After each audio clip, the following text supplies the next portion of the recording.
¿Qué tal, Juanchi? ¿Cómo andamos? Buenas tardes, Sapo. Buenas tardes al señor @AlvinGreen, adicto a la distorsión, el emperador de la consola, la persona que se ocupa de pilotar las tardes de FM del Sol. En el momento que están ingresando al estudio, la gente que puede mirarlo por YouTube, nuestras compañías digital que están dejando mucho material arriba de la mesa, con obviamente la tendencia del momento. Sí, trending. Trending topic. Trending acá. topic. Impresionante. Vamos a saludar a Nico Batalla. ¿Qué tal, Nico? Hola, ¿qué tal, Sapo? ¿Cómo estás? Y como si fuera la Asamblea General de la ONU, hoy en los estudios de FM del Sol hay una persona que tiene un cartelito con su nombre y su título, que es Soy un progresista. el comunicador que marca tendencia, Jorge Valmeli. Buenas tardes para vos. Buenas noches, América. ¿Cómo están? Bien, Jorge. Bueno, ¿cuánta tela para cortar, ¿Sorprendido o no? Me imagino que no. No les comuniqué que se había hecho esta entrevista, ¿verdad? No. No se comunicó a la interna, No, es fácil no. desviarse. Miren que el domingo va a salir esta nota. El flaco Andrés López Reilly, Diario del País, un amigo de la casa, Andrés, ex compañero del Espectador, que en el suplemento domingo del País. En el domingo, nada más y Domingo, nada ¿no? menos, ¿no? ¿Qué te parece? Sí. Un René Jolivet de haber sido entrevistado en el suplemento domingo. Un Gustavo Trelles en la década del 90. Y acá, ya entrado del siglo XXI, Jorge Valmeli entrevistado. En una nota que Sin podemos- desperdicio. sin desperdicio que podemos desgranar, pero. Muy hay- corta, me pareció la nota. ¿Corta? Sí. Yo me quedé con ganas de más. Claro. Yo me quedé con ganas de más. O sea, esperaba que después de esa página vinieran las preguntas y las respuestas transcriptas. Yo creo que faltó opinión, ¿no? O hay mucha biografía O hubo censura. o hubo censura. Jorge se midió mucho con la opinión. No es verdad, no es verdad, no es verdad, no es verdad. Ahora, ya vamos a entrar a la parte escrita, digamos, pero hay una cosa aparte que es la sesión fotográfica. El book, El book Leo Mainé. Leo Mainé. Muy La- cuidado. Sí, no. Muy cuidado. La Sí. mirada penetrante Sí, de sí. Jorge Valmeli es espectacular. No sabía que tenías esa mirada. Tiene el pulgar puesto en la comisura de la boca, aparte. Sí. ¿No? ¿Hay un beboteo? En alguna A una levantada de ceja de ser un gladiador del periodismo, ¿verdad? Bueno, quizás. Te faltó toda la otra parafernalia. Sí, no te disfrazaron, ¿no? Vieron pero eso es los sábados. Vieron que el periodista No es en lo fotos domingo. tiene algo así como 2 o 3 modalidades. Una es brazo cruzado adelante, otra es brazo cruzado espalda con su partener del Sí. aire, y la otra es tipo levantando la ceja en modo inquisitivo. ¿Dónde fue la sesión, Jorge? En el país, ¿En el propio Diario del País? en el diario Caganchero, ¿Te sí. fuiste hasta allí? Claro, Sí. sí. ¿Hubo mejores fotos, crees, o no? ¿O esta es la que mejor te refiere? Mejor que esto, son no muy existe. buenas fotos todas. son Sí. Estaba muy nervioso por el tema de las fotos. Estaba No muy se nervioso te por el tema nota, de ¿eh? las No fotos. se te nota. ¿Cómo te aflojó, Leo? Charlando un poco, se escucha, es fácil desviarse. Sí. Un abrazo grande a Leo Mainé. Claro, me habló un poco de todos, del gran momento de Nico Batalla, de Juan Chuní, de Periodistas Toda la Verdad. Es ese nivel de escucha, conoce todo. Le gusta el programa, así que le mandamos un gran abrazo. Me aflojó por ese lado, el lado del conocimiento.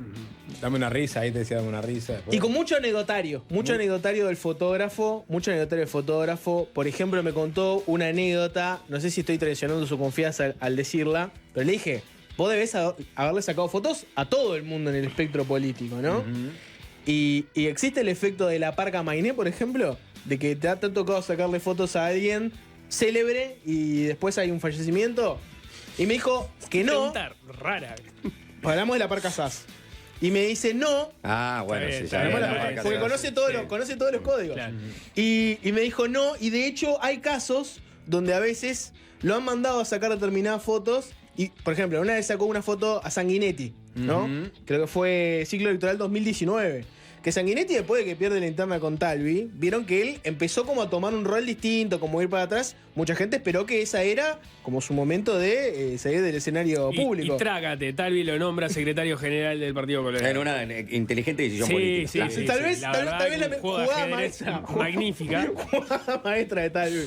Me dijo, le fuimos a sacar unas fotos a la casa y todo. 3 veces más fuimos a hacerle sesiones de fotos a Sanguinetti después de ese evento, ¿no? Longevidad, es lo que tiene. Bueno, hay datos biográficos, obviamente, que gente capaz que no conoce de cómo fue la trayectoria profesional de Jorge. Falta mucho jugo. Yo no estoy criticando a López Reilly, ¿no? ¿Te parece que se ve que no dio con las respuestas? ¿Te parece? No sé. Hay cosas que... Hay cosas interesantes. La nota cumple el objetivo Hay de cosas presentar a Jorge. de la Jorge biografía de profesional, Valmeli ¿no? que yo pensé que iban a estar acá y no están. Y después, ni bien estaba calentando el pico, se me termina la nota. Empecé a scrollear como loco para abajo. Pensaste que tenía cerrada la sesión. ¿No? ¿Viste que a veces Claro. te corta la nota? Sí. Lo primero que hiciste fue poner en el buscador Control F corrupción o Astesiano o no, a ver qué pasaba y no encontraste nada de eso. Es difícil que un entrevistado no baje la guardia en hora y media, uno de los encastres. No consigo el periodismo sin un toque de humor. El título. El título, ¿no? Y bueno, y obviamente ahí que la subida o el colgado es simplemente en todos los kioscos que está Jorge actualmente, fácil de guiarse, la mesa de los galanes. Una DGI ya atenta, ¿no? Sí, bueno. Y sí, Y con la experiencia, ¿no? De estar atenta, ¿no? En definitiva. Otra vez, Jorge Valmeli, Ahora hay dice que la controlarlo DGI. más, porque ya tiene 4, antes tenía 1 y mira lo que nos hizo. Bueno. Más controlado de lo que estoy hoy en día no debe existir, ¿no? Bueno, sí, claro, ya está, Jorge, ya firmaste, ¿no? El convenio. todo, No se está atrasen respetando. un par de semanas en pagar algo porque vieron que además multas y recargos, ¿no? Si decís. No, la DGI es leonina, no te por perdona favor. un segundo. A los pequeños Los empresarios como colombianos nosotros. te cobran un interés más bajo. Me parece que el préstamo Si te gota a pasas. gota debe ser más razonable que la DGI a la hora de pagar. Claro, sí. Es preferir un colombiano. Le arroja una piedra a tu comercio. El otro día pase con un bufo que olvidarte de pagar el IRPF por mes y medio. Después a los 2 años te aparece un muerto. Sí, leonino, ¿no? claro, sí. Jorge, ya lo El sabes. famoso. 16 de 36 cuotas pagas. Vamos, Jorge. Sigamos. todavía. Bueno, Se habló en otros programas de llegaste al Jorge. país. Sí. Primero siempre. Sí. Sapo, ¿Qué pasa? ¿cuál fue tu primera nota en el país? Ay, no sé. No sé cuál fue.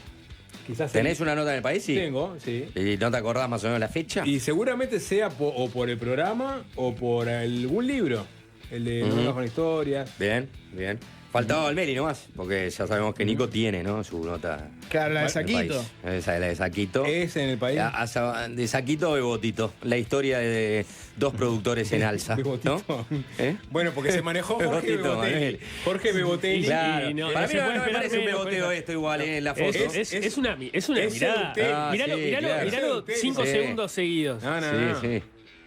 Diego Sass habla de su regreso a la televisión con una serie de especiales para Canal 5, 2021. No debe ser la primera que te hicieron, ¿no? Ujú. Pero es lo que arroja una googleada. Una googleada rápida. Ustedes tienen mucha nota conjunta, me acuerdo. Algunas, no muchas. La Diaria y El Observador me acuerdo que les hizo una La primera nota que notas hicieron fue La Le- República de Leo Sanguinetti. Con Sí, Leo Sanguinetti. claro. La primera nota. Pero el primero que la vio Brecha toda. también les hizo. Tengo una, la tengo Sí. guardada. Sofi Richero nos hizo Sí. una nota. Sofi Richero, es verdad. Sí, la recuerdo. Sí. En 2011, cuando se arrancó. 2011 o 2012, en los primeros momentos. Primeros momentos. Sí. Sí. Pero A mí, bueno, a después mí ya me- los flashes se apagan. Se apagan. Los flashes se prenden. Y se prenden al otro lado, ¿no? El foco va Aparece al otro sangre lado, más ¿no? joven. Se prenden en algunos momentos los flashes, ¿no? Puntuales, O sea, sí. cuando la gente te empieza a conocer o después cuando te mandaste una muy fuerte. Jorge. O te tocó, no sé, conducir el mega, ¿no? Sí. El programa que está rompiendo todos Claro. los éxitos, ¿no? Exacto. ¿No? Bueno, el debate de Salle me recuerdan acá por interno. Puede pasar. El debate es Salle-César Vega. Salle-César Vega, qué gran debate. Ese lo condujo Juan Miguel Carsolio, que ahora volvió a la radio. Sí, volvió Arrancó Universal, hoy en Radio Juan Miguel, Universal. Así que claro. un saludo para Juan Miguel. Un Que abrazo. habitualmente, aparte.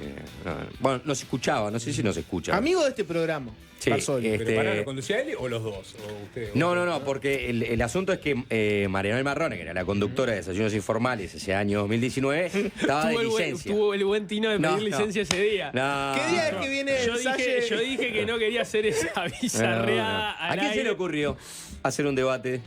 A vos. Seguramente fue una idea de Jorge que terminó tomando Valeria Superchi, como sucedía con la mayoría de las ideas de Fue Jorge. una sugerencia que yo tuve pensando de que por el bien de la democracia, dos de los candidatos más ignorados por los medios, bueno, No sé si más ignorado por los medios, porque... No, qué ignorados. Tienen que agradecer la cantidad Sí, de está posición que bien. tuvieron en la elección Sí, 2019. está bien, Oiga, está sacó un bien. diputado, oiga. Sí. Y Salle Y Salle casi estuvo lo en la saca. puerta, Casi estuvo en la lo saca, puerta. ¿te das cuenta? Todo gracias a Desayunos Informales. Y ese debate inolvidable que hizo, tuvo picos de rating de programas nocturnos, éxitos nocturnos. 13, 14 puntos por momento, una gran locura, la verdad, una verdadera demencia.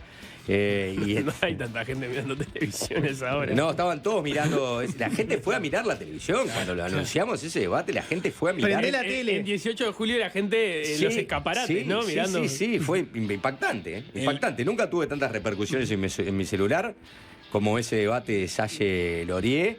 Y tenía como panelista del debate, que formulábamos preguntas, estaba Jaime Clara y yo. Jaime Clara estaba en el programa. Sí, Sí, claro. Jaime Clara. No Sí. recordaba ese momento. Estuvo, sí, no me acuerdo bien hasta cuándo estuvo Jaime Estuvo Clara. hasta 2019, 2020. Jaime hasta Clara era 2020. de hasta la 2020. de la vieja guardia del equipo. Claro. Sí. O sea, no sé si empezó al principio, pero era uno que estaba hace años. Los que se acuerdan mucho desde cuándo estaba y cuándo dejó de estar y no son los compañeros que no toquen nada, esos lo tienen muy, muy presente. Sí, Es verdad. Sí, sí. Eso lo tienen clarísimo. Le contaron los días. Le contaron los- Le contaron los días. A ver cuándo. Bueno, sí, pero viste que nada, ahora es una estrella informativa también Jaime Clara. Claro que sí. No hay con qué darle. O sea que pasando rayas, Juancho, vos decís que los focos se posan cuando estás en tu momento de explotando, digamos, y después Claro. cuando te mandas una cagada. O lo contrario, un éxito rotundo. un éxito Claro. rotundo. Si quedás algo entre medio de esos dos, No. entre esos dos polos, Salió más. nadie te llama. Solo para hacer- Macanas. Nadie Sí, te sí. llama para hacerte una nota. No, No te no. llama nadie. Capaz Otro- que alguna vez claro. interesadamente algo en particular. ¿Qué es de la vida de ella, a menos que existiera ese espacio en. ¿Qué es de la vida de? Ser entrevistado en un ¿qué es de la vida de? Ya es ¿Qué es otro de la tema vida aparte, de? ¿no? Sí. ¿En qué momento estás? Qué puñalada. Le tengo un miedo profundo. ¿Hacer el qué es de la vida de? Sí, sí. O todo lo contrario, ¿no? Es hermoso el qué es de la vida de. O todo lo contrario. Salís con todo. ¿Eh? No, no, pero porque depende. Pero te porque imaginas ahora que te llamen, Juanchi, queremos tener un espacio acá en el país que es de la vida de. Pero yo estoy en más fácil activo. desviar. más Sí, activo. fácil de desviarse. Doble clic, estoy por arrancar un programa en el 12, Bueno, de sí, hecho. sirve, dale, vamos a contarlo, total, nadie habla de vos. Todavía no hace hicimos las muchísimo fotos, pero con nivel las tengas te las mando. Ahora arranca en julio un programa en el 12. No, porque ¿qué de la vida de D puede ser, no? El resumen de dos trayectorias vitales muy, muy diferentes, ¿no? Muy, muy diferentes. Un qué de la vida de y te rescatan del olvido de una situación muy mala, vos en tu vida económica, laboral, inclusive personal. Judicial. ¿Por qué no judicial? Si podés venir a la cárcel, te doy la nota.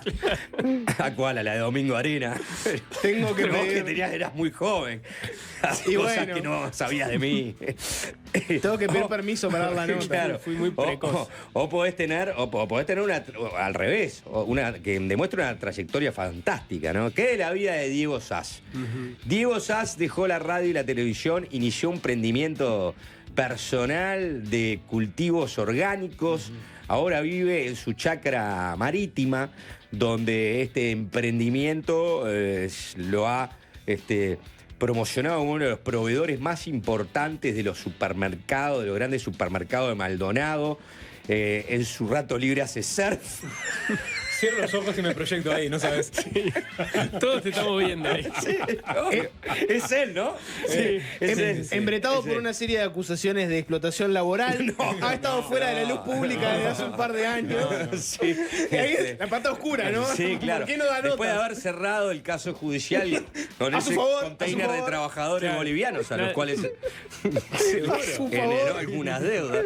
Estoy tan lejos de un container contra boliviano. Bueno, O sea, Ah. en ese sentido. El de que título no me es veo emprendimiento- La justicia ya laudó. claro, la justicia ya la Sí, dudó. sí. La justicia ya la dudó. Esa sería la contracara, ¿no? Sí. Diego Sass, después de dejar los medios, abrió una boca. ¿Qué de la- Ya le estamos haciendo el zócalo de qué de la vida de Diego Sass en Pará, YouTube. hay una Vayan cosa- al canal de Del Sol en YouTube, denle like a la transmisión, Había comenten un todo. espacio en Monteo.com, yo le digo Monteo.com por más que sea Monteo Portal, que era justamente sobre qué es Sí, la vida claro. de Sí, él. claro. Sí, por recordado. supuesto. obvio. ¿Recordáis? Sí, sí, sí. Bueno, por eso digo. Y obviamente yo lo estoy poniendo en extremos. También puede ser algo, nada, que de la vida sí. de Diego Sass. Y bueno, tiene su programa en YouTube. Sí, ahí va. sí. Finalmente lo efectivizaron ese empleo público que tanto añoraba. Bueno, está también. bien, sí, está bien. Pero eso no, Pero pues que- eso ya no va a suceder. No va a suceder. No, eso ya no va a suceder. Esa carrera la perdiste. Ya la perdí, Si la soñabas. No la soñaba y la perdí. Bueno, entonces, Así que si no la perdí. soñaste, no la No perdiste. la perdí. Exactamente. Bueno, así que Jorge Valmeli Sí. está en el foco. En todos los 4 programas. ¿Te quedaste Hay- con hay algo que- para decir, Jorge? ¿Cuántos programas tiene Wissam, por ejemplo? No tiene 4. Pa, no sé. en el Telemundo, Sport- Polideportivo, Sí. La Sport. Y bueno, capaz de las transmisiones de fútbol, pero es parte de lo mismo. ¿No? La cuenta de Twitter No, cuenta como perdón, no, medio. Telemundo, Polideportivo Sport, sale en Sarandí en un ahí. Ah, pero eso es parte de lo Es mismo. parte de lo mismo, digo. Es parte de multimedia, digamos. Sí, sí. O sea, hoy Valmeli tiene más programas que Wissam. Así tendría que haber titulado López Sí. Reilly esta nota. Sí. Valmeli, hoy tiene más programa que Wissam. El hombre que marca tendencias. Siento que ponerme tanto en la luz pública tal vez haga que todo esto se vaya, ¿no? Ahora No, que alguien se dio cuenta, no. ahora que los ares de los medios bueno, se dieron cuenta, Al único que tenés vos, al único que tenés que ¿cuatro? tenerle miedo Ta, sacá. es ese contador medio mala leche que escucha este programa, está en la DGI. No, ya sabe todo. Ya sabe todo, ya sabe todo. Ya me veo Bueno. arrastrándome, ya sabe todo. Vos decís que hay videos. Hay un que video circulan grabado. los funcionarios de la DGI. Hay un Eso video como mío. Va rebotando demostrado. Es lo que te hacen El antes de cerrar un mostrador. convenio. Oh, claro. Antes de cerrar un convenio de refinanciación. Viene uno. Te dicen, ahora te tenés que arrastrar de esa puerta hasta esa puerta y te va a filmar Jorge. Arrastrate, dale. Que se llama igual que vos, aparte, ¿viste? Pero él paga todo. Jorge, vení, filmalo. Firmalo cerrando el convenio. Sí, sí. Firmalo cerrando el Y vos te convenio. arrastrás hasta el convenio y llegás ahí con toda esa mora que te genera por día. Bueno, en fin. Hermoso. Jorge, Bueno, espectacular. Bien, reivindicaste. ¿Les a gustó la Nico, nota? No, y empieza, es muy bueno el arranque de la nota, ¿eh? Con un gran reconocimiento a Yo nuestros me tutores. sentí honrado con los códigos que maneja Jorge Valmeli. Sí, sí. Que lo primero que. No sé si fue lo primero que Bueno, hizo, pero por lo menos fue lo primero que destacó. Fue la vuelta poética que encontró Exacto. López López Reilly Reilly. para relacionar el cooperativismo. No, pero Una hay, nota hay que dos, Gustavo, hay Gustavo dos, González porque después dice Sapo te y debe Juanchi amar. me enseñaron mucho de esto del periodismo. es verdad. Imagínate, le ganamos a la Licom. Sí, Bueno, medio duro ahora, con la Licom, medio, Jorge. Porque si lo mirás Sí. con ojo. O sea, un poco ingrato, ¿no? Con Aparte se la quitan casa de contenedores, estudios. vos porque no estuviste en la iglesia metodista, en la Licom. ¿Era Se caen esa? los contenedores. ¿Era esa? ¿Eh? No. No, vos No, arrancaste no, en el la Licom, de- en el claro. Bustamante y Claro. Leguizamón. Y Leguizamón. Pedro Bustamante y Yo Leguizamón. arranqué en la iglesia metodista, papá. Que no eran contenedores, Y no eran abandoné. salones. Pa, cómo me encanta cuando alguien puede sacar la botijeada. ¿no? No, es que es ¿Sabés de dónde yo arranqué? Claro. En la iglesia metodista. en la ¿eh? iglesia metodista. Y La gente después- que le tiene daba la 10, vuelta. 15 años más que vos, ¿también era en la iglesia metodista? Hubo una época No, que era facultad No, no, de no. Derecho. Estaba en Boulevard Artigas. Que en por un un momento. anexo, era un En anexo a psicología Facultad no de estuvo, Derecho. sí. Estuvo en psicología Sí. y una época que estuvo anexado a Facultad de Derecho. Sí. Una cosa. ¿Cómo se sobredimensionó esta carrera, no? No quiero decir. Comunicación Sí, no quiero decir nada. se convirtió en porque- una facultad aparte. Sí, hay muchos PNT. No, perdón, pero a no, veces no se es, la vuelta, pero no, es, digo. no es solo, ¿No? Bueno. no es solo comunicación, también está bibliotecología, por eso Sí. es facultad de información y comunicación. No, pero yo me refiero a todo, bibliotecología a todo. nunca lo hubiéramos logrado. Los abogados de antes estudiaban abogacía, los periodistas de antes no estudiaban comunicación, los periodistas. No. Aprendían en la redacción entre wiki y wiki. Se hacía el oficio, ¿no? Era Exacto. más un oficio. que- Bueno, es un oficio. Bueno. Es un oficio. El periodismo Claro, es un oficio. César nos apunta Pero que no está es una archivología ciencia. hoy también, juntos. Reivindico estudiar comunicación en la Sí, universidad. no quedó. Pero claro, porque- Hoy sí que te sacó de contexto López Reilly. No, no entonces, me sacó de porque- contexto, porque pero acá lo reivindico. Faltó la palabra asco nomás. No faltó la palabra asco. Una hermosa carrera que me dejó todo. No me Conocimiento, hagas gente. normal, Claro, leer ese si pasaje. leemos. ¿Será que tenés archivo en este momento? Claro. O sea, Léelo, a partir de hoy. léelo, dale, léelo. Acá. Hizo la carrera de comunicación en la UDELAR en tiempos en los que se impartían clases en unos búnkers, entre comillas, ¿no? De plástico. Búnkers de plástico. ¿no? En los containers de la ex facultad de psicología.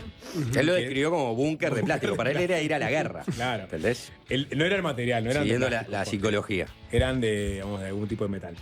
Eran épocas diferentes. Bueno, encima los rebajó materialmente. Sí, ¿no? por eso. Los pasó al No, plástico. ni siquiera sí. se apegó a la realidad. Mucho más inflamables, en épocas que se podía fumar un pucho adentro. Eran épocas diferentes. En ese momento la carrera se llamaba LICOM, Licenciatura en Ciencia de la Comunicación. Hermoso nombre. Y hoy existe una facultad de Información y Comunicación que funciona en un moderno edificio. Pero parece que hubiera estudiado en Kherson, en Kharkov, ¿no? O sea, básicamente en búnkeres de plástico. Era impresionante. Entre materia y materia te ¿sabe caía lo un que pasa? misil ruso a pocos kilómetros. Él sabe que sus seguidores, que son los futuros periodistas o estudiantes de comunicación, no conocen ese pasado. No, obvio. Entonces él lo está hablando como Sí, sí. que como- ya la. Juanchi, hoy, Ya la vivió. últimamente estoy yendo mucho a la FIC, a la facultad que está a unas cuadras, porque Sí. tiene una cantina. Que a nosotros nos viene bien porque es una cantina muy linda, tiene buen producto. buenos ¿Cualquiera precios. puede comprarla en la cantina o tenés Sí, que claro. ser? Sí, cualquiera. ¿Qué es lo mejor Sí, que sí. tiene la FIC? La cantina Jorge. No, Es En una- la. Y No, ya se está, no, ya no. se Está yendo ahí, dejalo Dios, terminar. Jorge. Pero lo que te iba a decir es que en el hall hay un dispensador electrónico de bebidas. Cosa que en nuestra época hubiera sido impensable tener una máquina que apretás un botón y te sale, no sé, un Colette, una Coca-Cola, una Pepsi, lo que sea. En la iglesia metodista, si tienes la llave, te comías una hostia. ¿Ves? ¿Ves cómo hemos avanzado? Otros tiempos. Igual nada de lo que digas va a cambiar que Termino de le diste googlear, para Pero o atrás. sea, vos sos un estudiante de la generación crisis del 2002, lo que pasa. Absolutamente. ¿No? Y de hecho abandoné ahí. Te daban Sí, el un poco- baile de un poco pasto antes. y el de agua y dale, ponete a estudiar. 99. Sí. Claro. La onda era 3 años de cosas teóricas. Esto dice Jorge, ¿no? La onda era. Hashtag sapo comió pasto, ¿no? El sapo comió pasto. El sapo en la iglesia metodista le daban pasto. La puta madre. Dale, sí, sapo. Qué recuerdos, ¿eh? Sí, claro. Por favor, tengo supuesto. unas imágenes tan vívidas. Te pones a pensar que tienen provechitos de pasto, ¿no? No es gracioso. Dale, Diego. La onda Rompiendo era todo. 3 años de cosas teóricas, un curso de economía, un curso de sociología, un curso de psicología social. Y en cuarto año se decidía qué era lo que querías hacer, qué podía ser periodismo, comunicación, organizacional, etc. Yo en segundo ya me quería ir. Me dije, ¿qué estoy haciendo acá? Estoy haciendo lengua, economía, no viene a esto. Pero una amiga me dijo que terminara, ya llevaba 2 años y la carrera tenía 4. Fue el mejor consejo que me dieron en mi vida. Opa. Terminé e hice la especialización en periodismo. Fue el mejor consejo que me dieron en mi vida. Gran abrazo, Victoria. le mandamos. Especialización en periodismo le queda un poco Soy. grande a lo que por lo hice menos en ¿no? ese momento, Sí. ¿no? Infló. Sí, sí. Infló. Licenciado en Ni Ciencia de tan la calvo Comunicación. ni tan calvo ni con Licenciado en dos Ciencia de la pelucas, ¿no? Comunicación, opción periodismo. Han dice. dimitido ministros por ¿Sí? menos que esto, Jorge. Sí. Lo que pones en tu currículo especialización en periodismo o pones simplemente licenciado en comunicación e información. Cuando arrancaste, sí. Ahora, El Pero el título programa- dice el opción programa- periodismo. ¿El programa Opción decía eso, no? Dice opción. la opción no es como- especialización, es diferente. ¿no? Ujú. Me estás queriendo decir que en realidad no, fue una clase muy útil. Sala de redacción donde me crucé con un Nico Batalla. Pero nos cruzamos como colaboradores honorarios, no, Sí, no como claro. compañeros. de clase. ¿Qué amistad tenías con Nico Batalla ahí? No teníamos una gran amistad, ¿no? No. Solamente se conocían. Solamente Claro. se cruzaron. Compartimos, éramos colaboradores honorarios del mismo taller. El mismo taller. Claro. Ujú. Exacto, ese era el. ¿Palmeli tenía pelo ahí todavía? Creo que era medio peludo pelado. Tenías como un. Mucha gente, Un costado. mucha gente me compara con Gonza Delgado en esa época. Mirá. Ese es el Sí, nivel de sí, pelo que sí. manejaba. Ah, ese es el nivel de sí, pelo, sí. pero era jovencito, muy jovencito. Sí, claro. Sí. Y- 23 años. ¿Y Nico Batalla ya se mataba a todo lo que había en la vuelta o no? No era el hegemónico que hoy conocemos. No, era más. No más. era el hegemónico Ok, que conocemos. Eso fue con las luces. Tampoco era el Nico, tampoco era el Un Nico. acto desagradable para Nico Batalla. Tampoco era el Nico, tampoco era el Nico. Pasa así alegremente. Yo conocí, No voy a responder Nico ya a ni siquiera responde. yo conocí a un Nico ¿Por qué en es un transición. agravio? ¿Por qué sería un agravio? Bueno, Ser exitoso. Es un elogio. Ser un seductor exitoso. Pero para empezar es porque es mentira. Experto en Empezar porque es romance. mentir. Conocí al Nico Si en uno está transición. soltero, No, bueno, justamente. bueno, está, pero por eso. Pero eso estamos hablando de las épocas mozas. Por eso, bueno, tuviste de novio a los 4 años que estudiaste la carrera. Lo peor es que sí, ¿no? Sí. Bueno, entonces vaya al desagravio. Pudiendo haber contestado esos resortes de mi vida privada, tuviste que decírselo, ¿no? Sí. Bueno, Jorge, Entonces. ¿qué decías? Que Nico, el que yo conocí, era un Nico en transición. había dejado de ser el Nico peludito, con este cosito abajo del labio de barba, Sí. con boina, pero todavía no era el hegemónico que soy. Todavía tenía eso de actor bohemio de Canelones. Se estaba, lentamente se lo estaba El sacando de joven arriba. actor bohemio de Canelones. Lentamente se lo estaba sacando de arriba, pero todavía no se había ido del Los todo. ideales también se lo está sacando. Sí. Eso corre por tu cuenta, Ahora, digo. ¿eh? Eso corre por tu cuenta. Soñaba con ser un actor bohemio de Canelones y se convirtió en la cara de la emboscada en un programa que ya no sabemos si es de izquierda o de derecha. Lo cual siempre es bueno. Lo cual siempre es bueno, decís. Bueno. Es algo a reivindicar. Es algo que ¿no? reivindica a todos los Claro. periodistas. Sí. Cuando te pegan de los dos lados. Cuando te pegan de los lados, Claro. sí, es verdad. El periodista sale a decir, bueno. Hace todo cascoteado. Soy independiente. Soy independiente. Con dos ojos morados. El labio partido. ¿Reivindicaste la independencia en el periodismo en la nota, Jorge? No hablamos de eso. No, el periodismo. No, el humor. No, O sea, hay periodistas que reivindican la independencia, otros reivindican el humor. no Jorge se consigo queda con el humor. periodismo sin un toque de humor, ¿no? Me tocó cubrir el genocidio en Ruanda. Qué plato. Si lees la nota, Hay un corte hilarante. vamos con este videito que es tendencia. Vamos con este videito que es tendencia. Está siendo muy tendencioso con la nota. La pregunta fue. La pregunta había sido. Estoy parafraseando, pero algo así como. ¿Es necesario abordar con humor las noticias? Y yo dije que no, que puedes hacer un programa totalmente serio y aséptico, Sí. y hacer un programa que sea meramente informativo y dale que va. Es lo que es fácil desviarse, Jorge. No es lo que a mí me gusta hacer. No tenés que, Yo no no tenés podría. que explicarnos. Claro, yo no podría hacer eso, está, bueno. Ellos te lo enseñaron, Jorge. No les Yo aprendí de expliques. ellos dos. Te claro, preguntan de ellos dos. porque saben lo que haces, Jorge. Bueno, muy bien. Ya está, ¿no? Igualmente, Sí. ¿ya está? Si ¿ya hubieran está? sido ¿Ya páginas. ¿Cambiaste sobre brasa? ¿sabés? Todavía faltaban 20 minutos más, pero. Decir que López Reilly. Sí. La próxima página, López Reilly. El El apellido, López Reilly, igual, ¿eh? No, por favor. gran persona, le mandamos un abrazo. Un abrazo. El país ya llamó al teléfono. La diaria ni para vender una suscripción, ¿no? ¿Cómo? Y uno pensaría que. ¿Estás pidiendo nota? ¿Estás reclamando nota en la diaria? No, estoy ¿Querés diciendo. tener esa conversación descontracturada con Ignacio Martínez? No, estoy diciendo, de un lado, del país, con todo lo que la gente presupone del país, Mm. Jorgito, venite acá. De TV Ciudad, La Diaria, Brecha, Cero, nota. Caras y todavía. Caretas, Legítima Defensa, Búsqueda de caras del MLN, por ahora. Para pensar, Pero creo que todavía no se efectivizó el tema societario. del MLN, el MLN todavía no llegó la Todavía plata. no llegó. Bueno, hacemos un corte. Otro corte, Música. Vamos a Mira estar con quebrada. los temas de actualidad. Bien, vamos a escuchar la banda que se llama Little Feat, la canción Dos Trenes, Two Trains. ¿Algún temita del fin de semana les parece? Salió la biografía oficial, podemos decir, de Guido Manini Ríos. ¿Oficial? Sí. Bueno, digo oficial y pongo entre signo de interrogación, porque ya tuvimos una biografía, seguro que no oficial, por más que el claro. propio Manini fue consultado, que es la de Fernando Amado. Esta escrita por Esteban Leonís.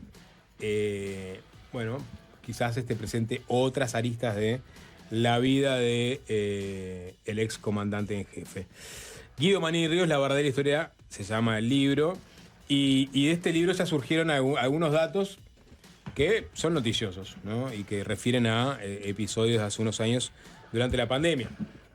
En medio de esta discusión o esta polémica por el eventual sondeo que hizo el Partido Nacional, Álvaro Delgado concretamente, para ver cómo le iría con una fórmula con Salinas, ¿no? Una fórmula con Salinas, una fórmula con Arbeleche, una fórmula con Laura Rafa. Esto había sido publicado en búsqueda Sí, lo la que pasa es semana que pasada. coinciden en estos días, no se gestaron, digamos, cuando se escribió el libro no se sabía que esto estaba... No era no. parte de la discusión pública, por lo Pero menos. sí Salinas aparece como protagonista en el libro. Sí. Digamos, la disconformidad de miembros de Cabildo Abierto por ese sondeo también se hizo explícito unas horas por fuera del libro, ¿no?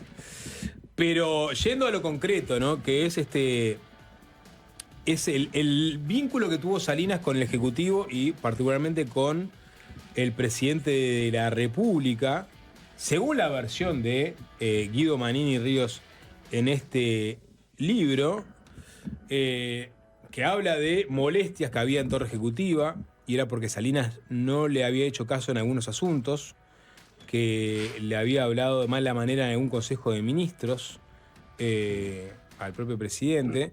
Bueno, por esos episodios, al parecer, y según el propio Manini en el libro, el presidente le dio a entender de que tenía que renunciar Salinas.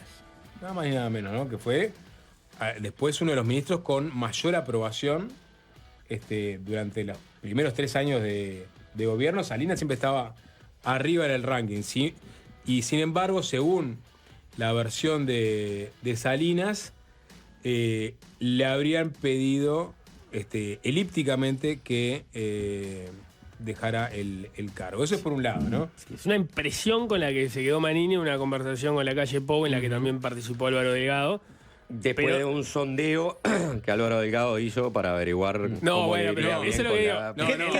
la- El libro ya se estaba imprimiendo cuando salió la noticia de búsqueda la semana pasada. O sea, atar las dos cosas. Y las intenciones de sondear a Salinas.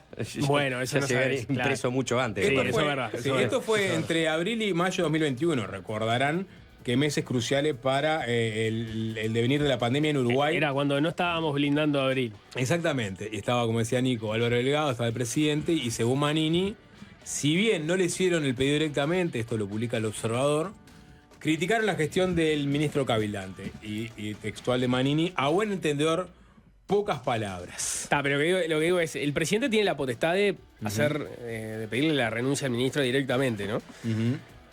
Eventualmente también tiene la potestad de decirle al líder político que renuncie el ministro. Ninguna de las dos cosas aparentemente ocurrieron. Lo que parece haber ocurrido es que se le sugirió o se le dio a entender a Salinas, Que estaban disconformes con Manini, la- que estaban con la disconformes gestión de Salinas.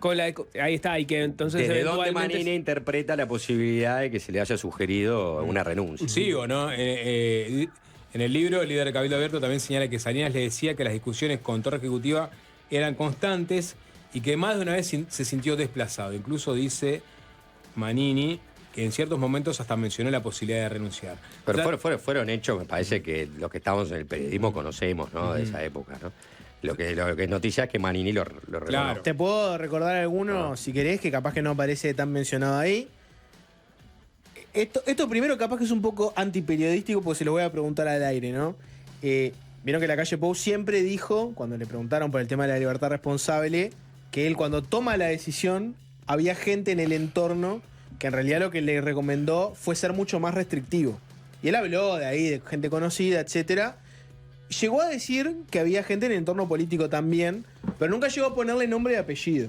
Quedó un run ahí para saber cuál era la postura de Salinas en esas discusiones iniciales, ¿no? Él era el ministro de Salud.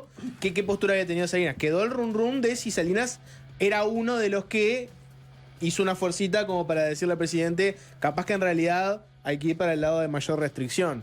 Yo nunca llegué a comprobar si eso fue así o no, y no recuerdo si alguien le preguntó a Salinas directamente. Capaz ustedes se acuerdan o no.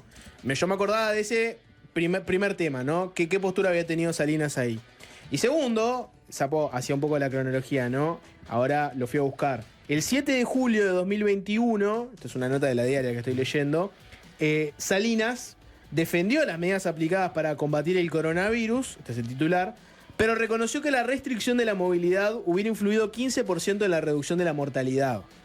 Durante la gestión de la pandemia en momentos complejos, Salinas había dado algunas declaraciones como estas, vinculadas al tema de restringir la movilidad, que no habían caído bien. bueno, Sí, pero- ya había pasado lo peor de la pandemia. Claro, y tiene Exacto. que ver en ese momento crucial en donde el GACH O sea, pedía mayor restricción de abril y movilidad. mayo. Exactamente. Exacto. Del 2021. Y Salinas se ve que estaba alineado con eso, y bueno, el gobierno entendiendo otra cosa.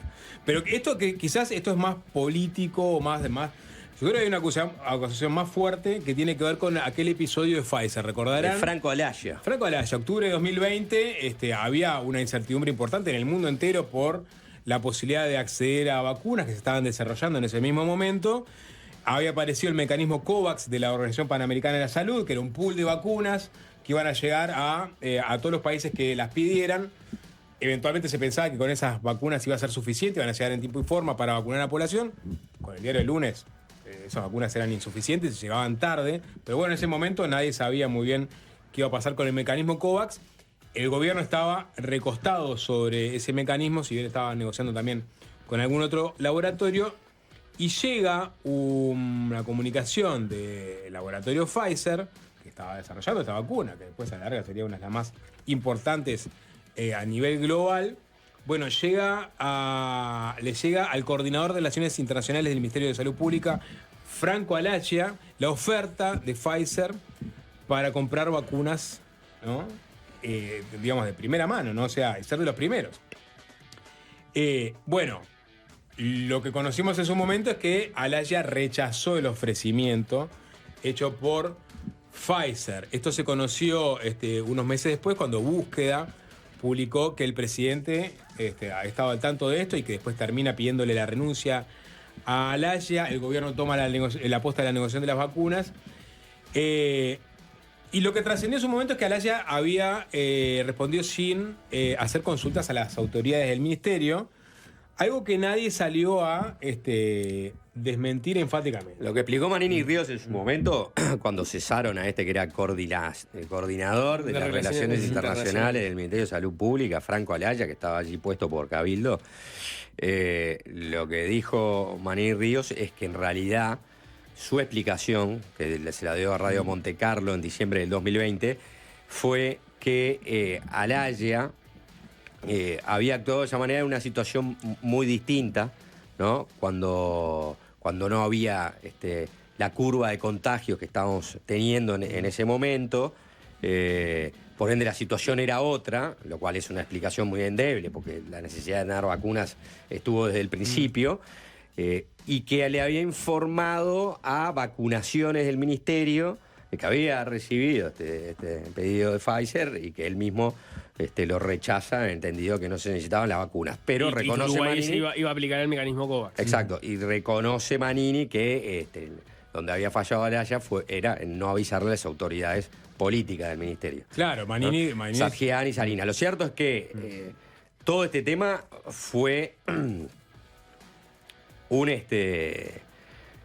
episodio que concluyó con el cese de Alagia, pero que generó rispideces internas, ¿no? Porque hay que recordar que pues, el gobierno se entera a través del propio Pfizer que estaba molesto con la actitud que había tenido el gobierno uruguayo del rechazo. Y después hubo que recomponer las relaciones con Pfizer. Claro, ahí es donde interviene el doctor Henry Cohen. Exacto. ¿Sí? Uno de los principales interlocutores para que Uruguay logre obtener las vacunas Pfizer después de haber rechazado las vacunas Pfizer. Manini en su momento, dijo que no se habían comunicado a las autoridades. En el libro, que a eso vamos a llegar, y lo que más importa como novedad, es que Manini da una versión que contradice su propia versión del 2020, ¿no? Cuando dijo que era un gran error no haberle comunicado a las autoridades del ministerio sobre esta propuesta. En el libro dice, como el ministro Salinas no estaba en ese momento, cuando llegó el ofrecimiento, lo que hace Alagia es consultar al subsecretario José Luis Sadjian, quien le manda a responder de forma negativa porque Uruguay estaba negociando por el mecanismo COVAX. Hay que recordar que originalmente habían sido en conjunto Sadjian con el presidente los que habían tomado la determinación de eventualmente cesar a Alagia, ¿no? Demostró, dice Manini en el libro, demostró cómo se ha manejado el Poder Ejecutivo en casi todos los temas. Cortar la cadena por el eslabón más débil. El ministro Salinas le explicó al presidente cómo había sido realmente el tema, pero no hubo marcha atrás porque no podía quedar el subsecretario como culpable. Manini a la carga. Manini a la carga, exactamente. Según Manini, en el diálogo con el observador, Alagia se había comunicado de forma oral con las autoridades, por lo cual no quedó ni una constancia. En tal caso, Manini aceptó, ¿no? que su propio cabildante dentro del Ministerio de Salud Pública fuera el chivo expiatorio de una situación que él ahora la describe de otra manera, ¿no? Por lo que entiendo, o con la idea que me quedé, la explicación a Manini de cómo fue todo se le da posteriormente al que él haya hecho esas primeras declaraciones. Bueno, exactamente, sí. Sí, sí. O sea, él Yo- cuando esa declara eso esa no sabía.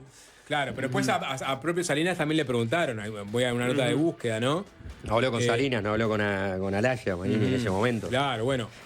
Lo que dice Manini a los observadores, en aquel entonces, el senador aseguró que en aquel entonces dijo eso porque era la información que tenía en ese momento. Pero luego, tras hablar con Alaya y el propio Salinas, se convenció de que sí había informado a Sadjian. Sin embargo, aseguró que la comunicación había sido oral y que no hay ningún correo o documento que lo respalde. Es un careo, digamos. Alaya. Salinas en su momento fue consultado sobre este episodio. Estamos hablando ya de, si no me equivoco, cuando dejó el ministerio y le preguntan por el episodio en particular. Dijo, no quiero hacer referencia a este tema nuevamente porque se está haciendo un daño reputacional a una persona que no lo merece. Franco Alaya. ¿Y por qué fue cesado si no lo merece? No merece el daño reputacional, respondió Salinas nuevamente. Y ahí le pregunto, ¿pero actuó solo Alaya? Tuvo el error procedural de no comunicarme a mí directamente. ¿A buen entendedor, pocas palabras? A buen entendedor, pocas palabras. Con el diario El Lunes. Le dijo a Sadjian, che, está esto, no lo agarre. Que voy por el mecanismo COVAX. Sí. Bueno, está, quedará la duda. quedará la duda ahora traída a la mesa, obviamente, por estas declaraciones de Manini, ¿no? Exactamente. En su momento hicimos un pedido de informe sobre este tema al Ministerio de Salud Pública para saber si se podía acceder al correo que había mandado Alaya a Pfizer, a la respuesta, y saber otros datos como por ejemplo si se lo había reenviado a alguien, que ahí podíamos haber tenido un dato interesante de si fue consulto o no fue consulto. Sin embargo, la respuesta del Ministerio de Salud Pública y de Presidencia es que esto entra dentro de la negociación con Pfizer por las vacunas y por tanto no van a dar la información. Y nunca más supimos de Franco Alaya. ¿Qué es de la vida de Franco Alaya? ¿No? Todo cierra, vuelve el Montevideo Sapo. Los micrófonos están abiertos. Manini Ríos es el candidato con más libros, ¿no? Tiene 2. Sí. Y bueno, Tiene más que Delgado, ¿no? Ya tiene más que Delgado y que Orsi y que Cose. El candidato con más libros. Tiene más libros que votos en este momento. ¿Botox? Para la interna seguro. Votos. Para la interna seguro. No, digo por cómo miden la encuesta. Digo. Fantino le hizo Es nota un, chiste, a Manini. es un chiste fáctico en relación a que uno puede contrarrestarlo con las encuestas. Fantino ¿no? le hizo nota a Manini, Sapo, después tenés que darla y hacer el Ya la vi. ¿Hacemos una tanda? Bien, hacemos tanda y vamos a hablar con Manuel Ibarra, director del Centro de Evaluación de Biodisponibilidad y Bioequivalencia de Medicamentos. Es un título rimbombante, pero la nota les aseguro les va a interesar.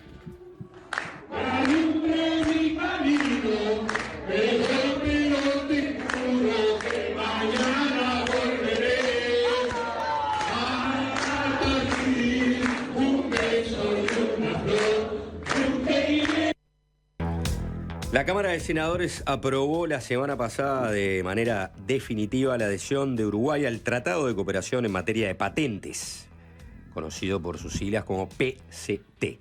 Como ya hemos comentado en el programa, se trata de un acuerdo internacional redactado originalmente en 1970, que es administrado por la Organización Mundial de la Propiedad Intelectual, OMPI, y que el Parlamento uruguayo trató, pero no logró ratificar en 4 oportunidades. Durante los gobiernos de Luis Lacalle Herrera, durante el gobierno de Julio María Sanguinetti en el año 97, durante el gobierno de Jorge Valle y durante el último gobierno de Tabaré Vázquez. La principal resistencia a que Uruguay se sumara a este acuerdo venía de parte de la Asociación de Laboratorios Nacionales, quienes advertían sobre los potenciales daños que podrían recaer en la industria farmacéutica local si nuestro país adhería a este tratado. Sin embargo, un trabajo de los economistas Juan Dura y Néstor Gandelman, que analizó la experiencia internacional de los países que se adherían al TCP, descartó, por ejemplo, que pudiera haber efectos como el que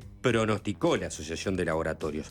Y agregó un dato más: el 95% de los medicamentos importantes, según la Organización Mundial de la Salud, ya no están sujetos a patentes, o sea, caducaron, y solo el 5% tiene patentes vigentes. Uruguay no es una excepción en ese sentido. La mayoría de los medicamentos de plaza no son originales, sino que son similares, es decir, copias de los originales cuyas patentes cayeron.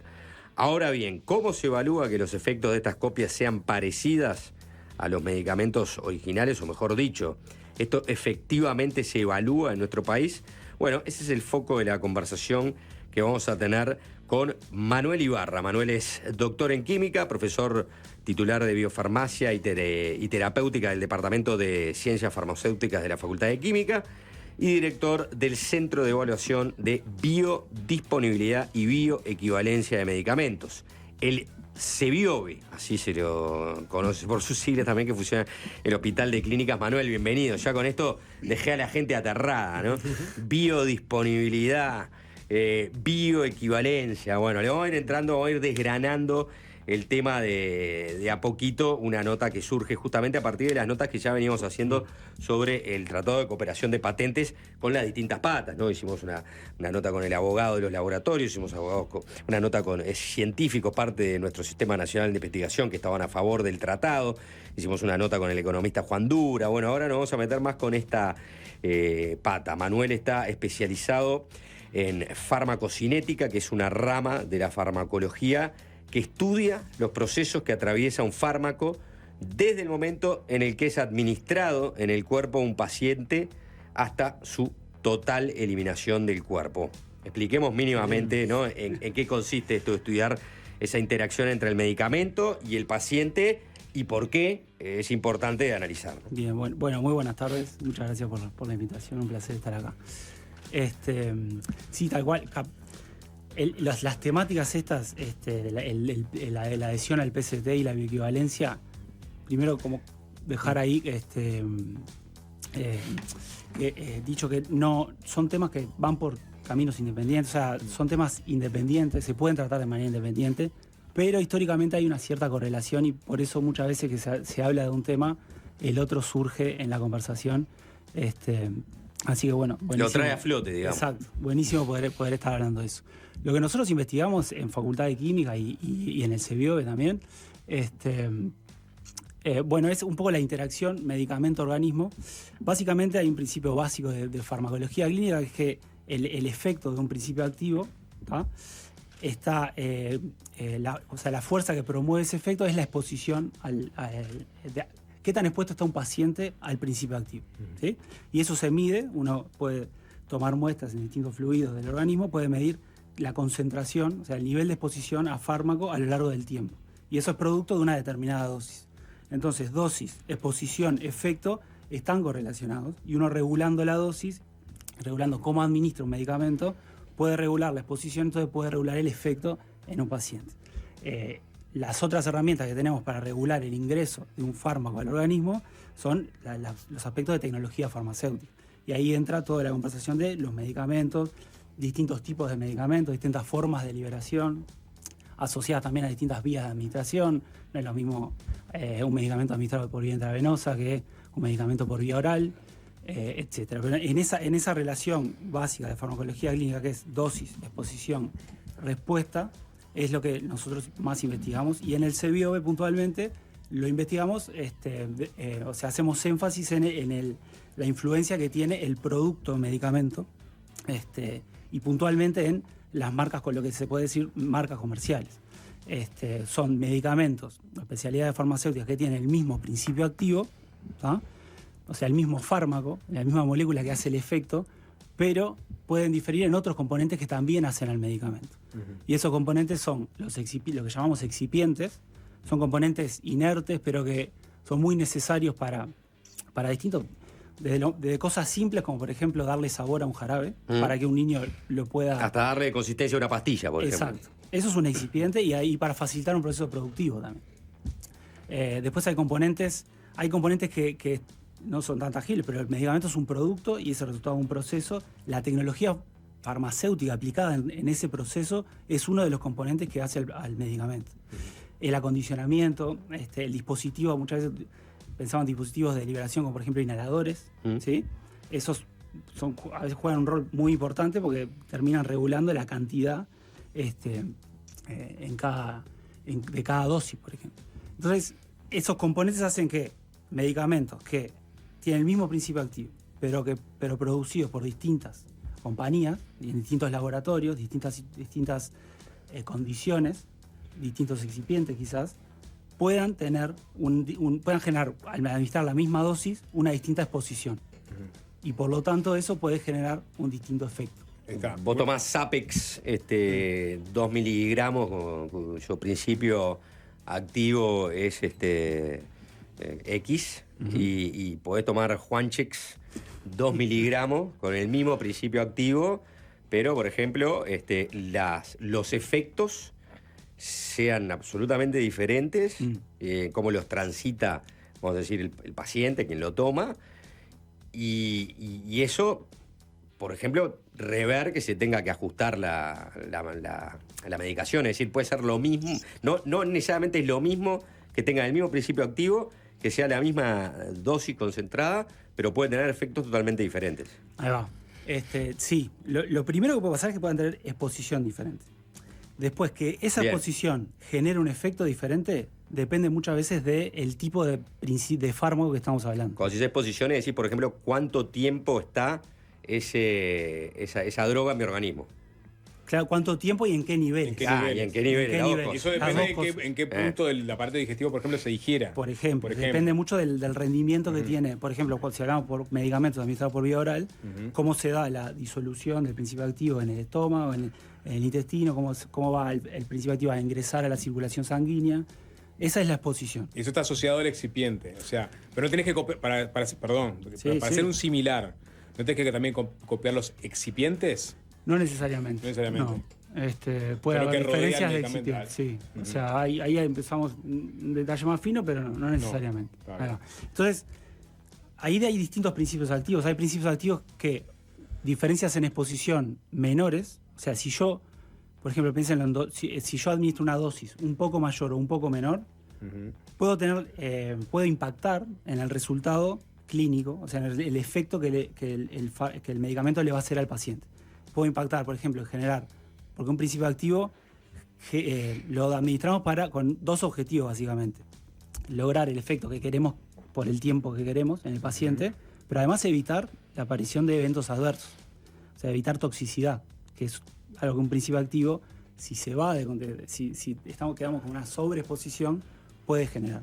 Entonces, hay principios activos que diferencias pequeñas en la exposición pueden resultar en diferencias en el efecto. Después hay un conjunto de principios activos que se suele llamar de riesgo sanitario bajo, que diferencias relativamente, diferencias medias, pueden no afectar en el resultado clínico. Eso es importante hacerlo notar.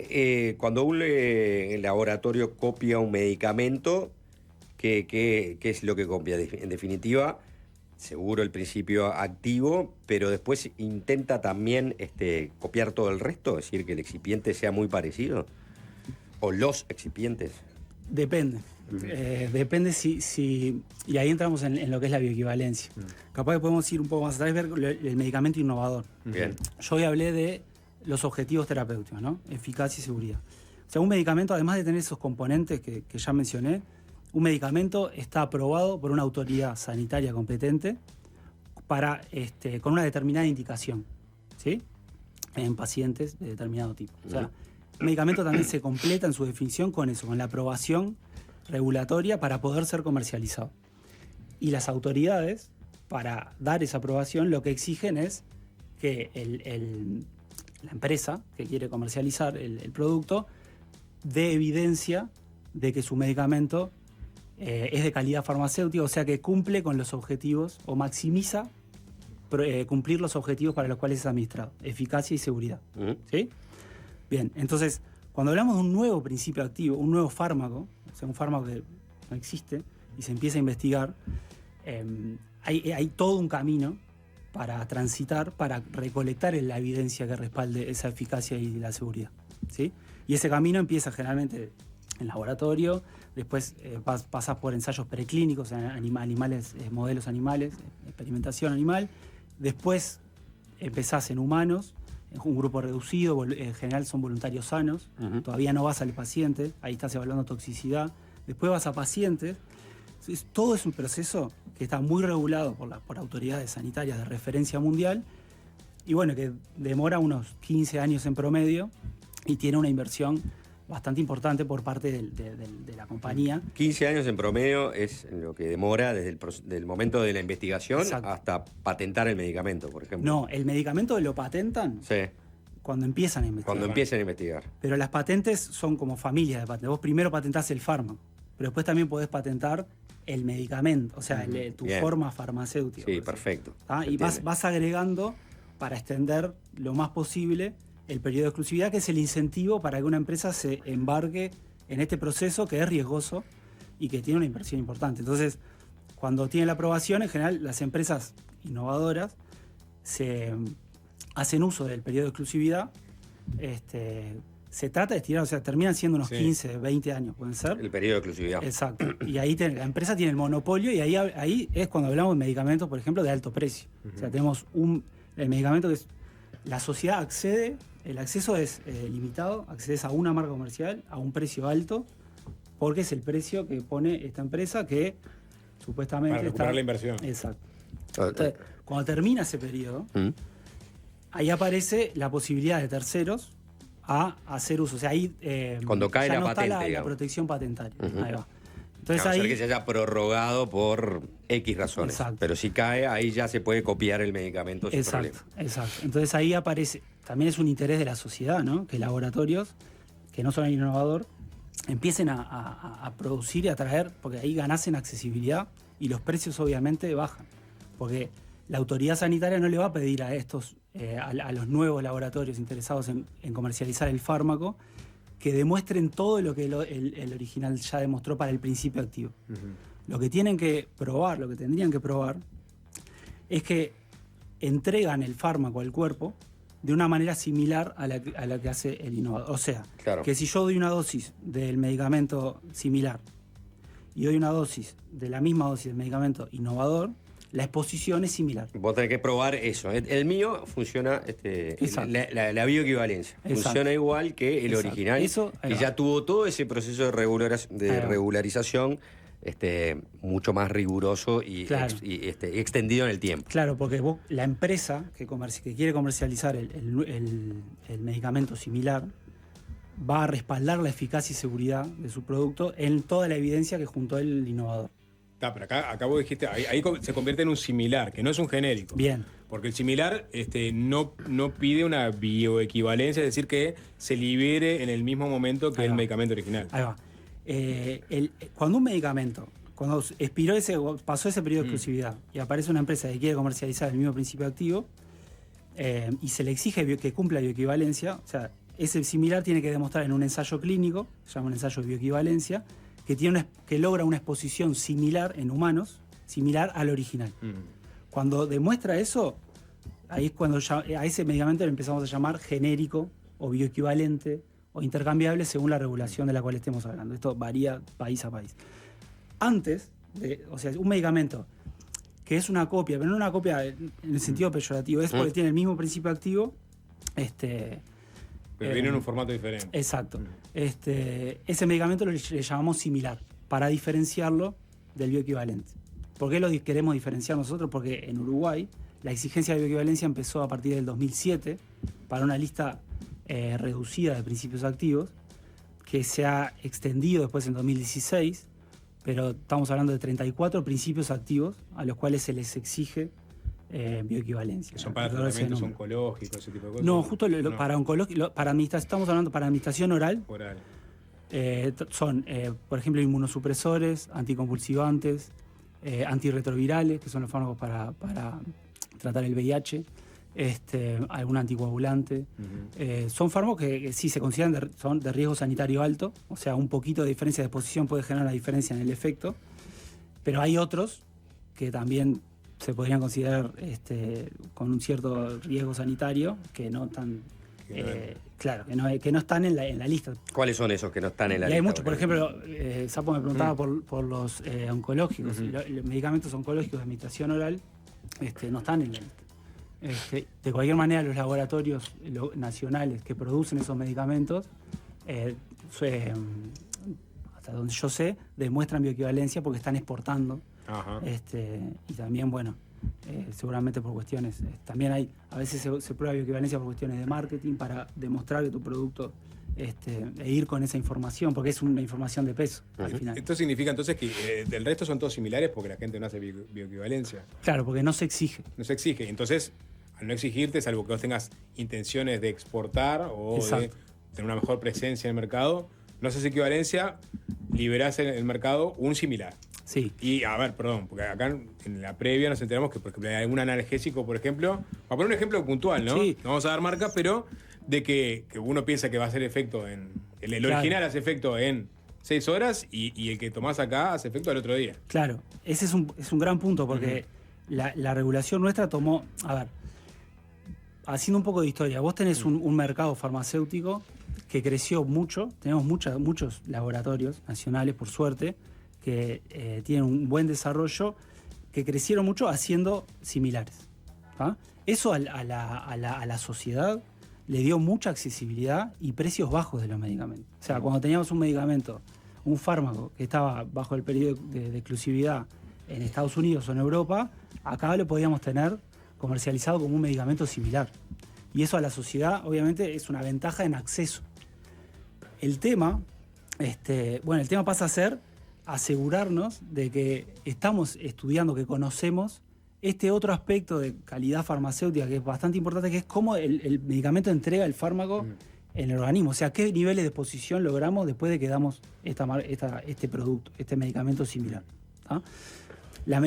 Los medicamentos similares en Uruguay no es que no cumplen con los requisitos de calidad que impone la autoridad sanitaria. No, todo lo contrario, los cumplen. Lo que pasa es que la autoridad sanitaria, o sea, los niveles, no está la exigencia de bioequivalencia dentro de los requisitos para registrar el medicamento. Exacto, hay otros requisitos, buenas prácticas de manufacturación, por ejemplo. Nosotros sabemos que el medicamento comercial, un medicamento de industria uruguaya que tiene tal principio activo, sabemos que tiene ese principio activo en la dosis que lo dice tener, que hay uniformidad de dosis, de contenido del fármaco, lote a lote, o dentro del mismo lote también. Se estudia. Pero básicamente la población termina siendo el ensayo clínico de la bioequivalencia. O sea, lo que nos falta es estudiar cómo eso interacciona con un cuerpo humano, básicamente. Claro. Y qué resultado vos tenés en términos de rendimiento, de exposición al principio activo después que administrás este medicamento. Y eso, volviendo a lo que Samuel preguntaba, eso es importante. Y es importante ir hacia adelante con una política, se llama política de género, es una política que haga énfasis en evaluar esto para los medicamentos. Porque en medicamentos, el que vela, o sea, el usuario es incapaz de evaluar la calidad del producto. O sea, cualquier otro producto, cualquier otro no, capaz que hay otro que no. Pero un producto que usamos todos los días, podemos evaluar la calidad. Uso un celular, evalúo la calidad del celular. Pero un medicamento, yo no puedo evaluar. Si voy a una farmacia y me dicen esta marca, esta otra, no sé, comparé por precio, experiencia previa, pero es muy difícil evaluar en términos de calidad farmacéutica, en términos de eficacia y seguridad, cuánto está aportando el medicamento como producto. Entonces, por eso las autoridades reguladoras sanitarias velan por asegurar que hay un estándar de calidad determinado de los medicamentos que se comercializan. Entonces, yendo ahora Uruguay hizo un intento de avanzar en ese sentido en 2007. Claro, vos tenés todo un mercado que está acostumbrado también al uso de estos medicamentos similares, ¿sí? Equipos médicos que regulan las dosis que dan y los tratamientos que dan con medicamentos similares de origen uruguayo, porque el innovador nunca estuvo en Uruguay. Hay ejemplos. Omeprazol, por ejemplo, un fármaco de venta de uso masivo, un fármaco para controlar la acidez estomacal. Ese fármaco, el original, nunca se comercializó en Uruguay, porque tampoco terminan habiendo incentivos para el original. Viene el original, tiene un precio alto, no compite. Entonces hay mucha experiencia de uso con los similares. Y nosotros tuvimos, vimos en ensayos clínicos, por ejemplo, un anticonvulsivante, que el producto nacional generaba menos eventos adversos. Era una muestra reducida, pero vimos que generaba menos eventos adversos que el innovador, porque se liberaba más lento. Y la liberación más rápida del innovador hacía que, favorecía la aparición de ciertos eventos adversos en los pacientes, en los voluntarios sanos en este caso. Entonces, necesitamos algo, avanzar en esto, pero muy racionalmente, y porque es un problema muy particular, necesitamos una solución a medida. Pero es un problema que no tenga bioequivalencia a un medicamento. O sea, Bien, ¿puede pasar eso? ¿Puede pasar que tenga te dé episodios adversos? Bueno, históricamente esto sí se empezó a ver en la década de los 70, 80 con principios activos que esto de alto riesgo sanitario, donde se veía que sí, que cambiaban la marca comercial y aparecían eventos adversos. Nosotros lo hemos visto. También eso depende del tipo de principio activo. Uruguay decidió empezar a transitar esto con un listado acotado de fármacos de riesgo sanitario alto. ¿Tá? Pero claro, después vamos a un analgésico. No es de riesgo sanitario alto. O sea, lo que te puede pasar es que no te saque el dolor. Pero yo como paciente, yo compro un producto que es un analgésico y me dice que me va a sacar el dolor. Y si no, claro, es eso. Si no se absorbe, o si demora en absorberse en 8 o 10 horas, claramente no me va a generar un efecto analgésico. Y es muy difícil que el paciente atribuya esa falta de efecto al producto. Porque confiamos en ese producto. Claro. Entonces, hay una... hay en el mercado actual medicamentos a los que les sucede eso. Nosotros desde la academia impulsamos la investigación en hacer una evaluación de dónde pueden estar los problemas y en generar herramientas que nos permitan predecir dónde están los problemas, con ensayos clínicos propios, y hemos visto sí diferencias. También hay que decir que no quiere decir que los medicamentos, y esto lo quiero dejar muy claro, los medicamentos de origen nacional sean todos como que generen una respuesta diferente o que no tengan un rendimiento eficiente. No es así. Lo que sí pasa es que desconocemos cómo las distintas marcas pueden variar y qué impacto puede estar eso teniendo en la clínica. Bien, vamos a hacer una tanda con el tema del analgésico, es clave, ¿no? Porque en 24 horas uno puede tener serios problemas de pareja. Un día que me estás diciendo que te duele la cabeza, ya te tomaste 3 de estos. Estás jodiendo. Bueno, Manuel Ibarra, doctor en química, estamos hablando justamente y aparte, obviamente, es director del Centro de Evaluación de Biodisponibilidad y Bioequivalencia de Medicamentos, el CBIOE, que funciona en el Hospital Clínicas. Hablando de medicamentos, a partir un poco también una nota colateral que surge de que Uruguay adhirió al Tratado de Cooperación en materia de patentes, se terminó de aprobar en el Senado la semana pasada. Vamos a hacer una tanda, después seguimos conversando. De bioequivalencia, para el que escuchó el bloque anterior, creo que quedó bastante bien explicado qué es la bioequivalencia y por ende entender lo que es un medicamento original de un similar y un genérico, que es el que, además del principio activo, tiene también bioequivalencia, es decir, que funciona de la misma forma que el original. El CBIOBE hoy día, ¿qué trabajos hace? Hace trabajos para estos productos, estos medicamentos específicos a los cuales se les pide bioequivalencia. Buenísima pregunta. El CBIOBE fue fundado en 2009. Es un centro de investigación de UDELAR que cumple con las distintas actividades universitarias, formación de recursos humanos, relacionamiento con el sector productivo, investigación, y que con el objetivo también claro de desarrollar ensayos de bioequivalencia, o sea, ensayos clínicos en seres humanos.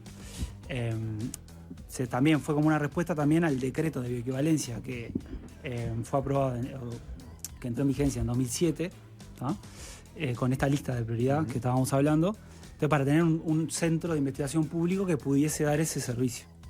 Y durante los primeros años, para evaluar la bioequivalencia de los medicamentos que comercializaban los principios activos que estaban en esta lista, trabajamos prestando el servicio del ensayo clínico de bioequivalencia. Hicimos un montón de ensayos clínicos en voluntarios sanos por varios años. Diría que hasta 2015, 2016.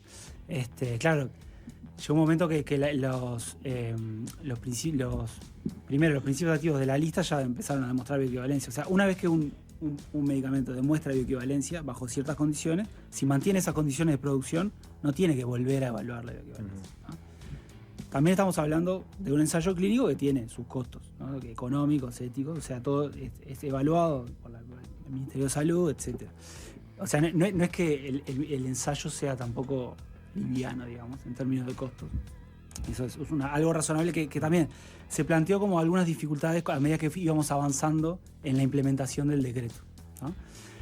Hubo un cambio importante regulatorio, que fue que se empezaron a aceptar ensayos de bioequivalencia realizados en otros países, que antes no se podía. Eso cambió, me parece bien, es razonable. Tampoco tenemos, o sea, la capacidad, la infraestructura para hacer todos los ensayos que querríamos hacer si queremos perseguir o ir atrás de una política de genéricos. Pero y bueno, eso hizo que, claro, hoy por hoy una compañía farmacéutica que quiere demostrar bioequivalencia tiene más incentivos para hacerlo afuera que para hacerlo acá. También haciéndolo, también hay un tema de regulatorio. Vos tenés que hacer el estudio en un centro de ensayos clínicos que cumpla ciertas normas, ciertos requisitos, ¿sí? Porque ese ensayo después lo vas a presentar ante una agencia de referencia internacional o regional. Como acá en Sudamérica tenés Anvisa, el ISP en Chile, Instituto de Salud Pública, ANMAT en Argentina, pero las de referencia principalmente son Brasil y Chile. México también, Colombia. Entonces, y para tener un centro que cumpla con los requisitos para que los resultados vayan ahí, necesitas una inversión y mantener cierta infraestructura. Como el número de ensayos clínicos no fue avanzando en forma importante en Uruguay, no justificaba en Uruguay. De hecho, había un centro privado que cerró. Prestó servicios por 5 años, creo, y luego cerró porque no podía prestar, no tenía trabajo. No tenía clientes. Exacto. Entonces, ahí el CEBIOBE es un centro que tiene capacidades en recursos humanos, y también tiene capacidades a nivel de laboratorio, a nivel de las actividades que podemos desarrollar en investigación. Entonces lo que empezamos a hacer fue a buscar maneras de resolver, aportar herramientas para tratar de investigar esta problemática, de tener medicamentos similares que desconocemos su rendimiento biofarmacéutico, vamos a ponerle. Y bueno, y en esa investigación empezamos a desarrollar ciertas capacidades que, por ejemplo, hoy por hoy estamos dando como servicios de asesoría a empresas farmacéuticas que desarrollan un bioequivalente. O sea, cuando una empresa desarrolla un bioequivalente, o sea, ya tiene el objetivo de terminar con el ensayo clínico y mostrar que tiene un rendimiento similar en términos de exposición al innovador. Que sea un genérico. Ahí va. Entonces ahí el desarrollo es diferente. Transita por ahí, te comparas más con la referencia en otras cosas, haces primero un estudio de ensayo clínico a una escala reducida, no vas de una con el ensayo final, digamos. Y entonces nosotros estamos dando servicios para apoyar el desarrollo de esos productos para que a la hora de que la empresa hace el ensayo, tener como maximizadas las probabilidades de éxito. Es decir, voy a hacer el ensayo y no me va a dar mal. No me va a dar que no soy similar. ¿Se entiende? Claro. Entonces, eso es importante también, porque el ensayo es un ensayo clínico, como le decía hace un rato, que no es. O sea, tiene su costo económico y ético, por supuesto. Manuel, eso, por ejemplo, hace que los medicamentos en Uruguay sean baratos, sean caros. Claro, los medicamentos en Uruguay son baratos, en términos relativos. Y un componente seguro es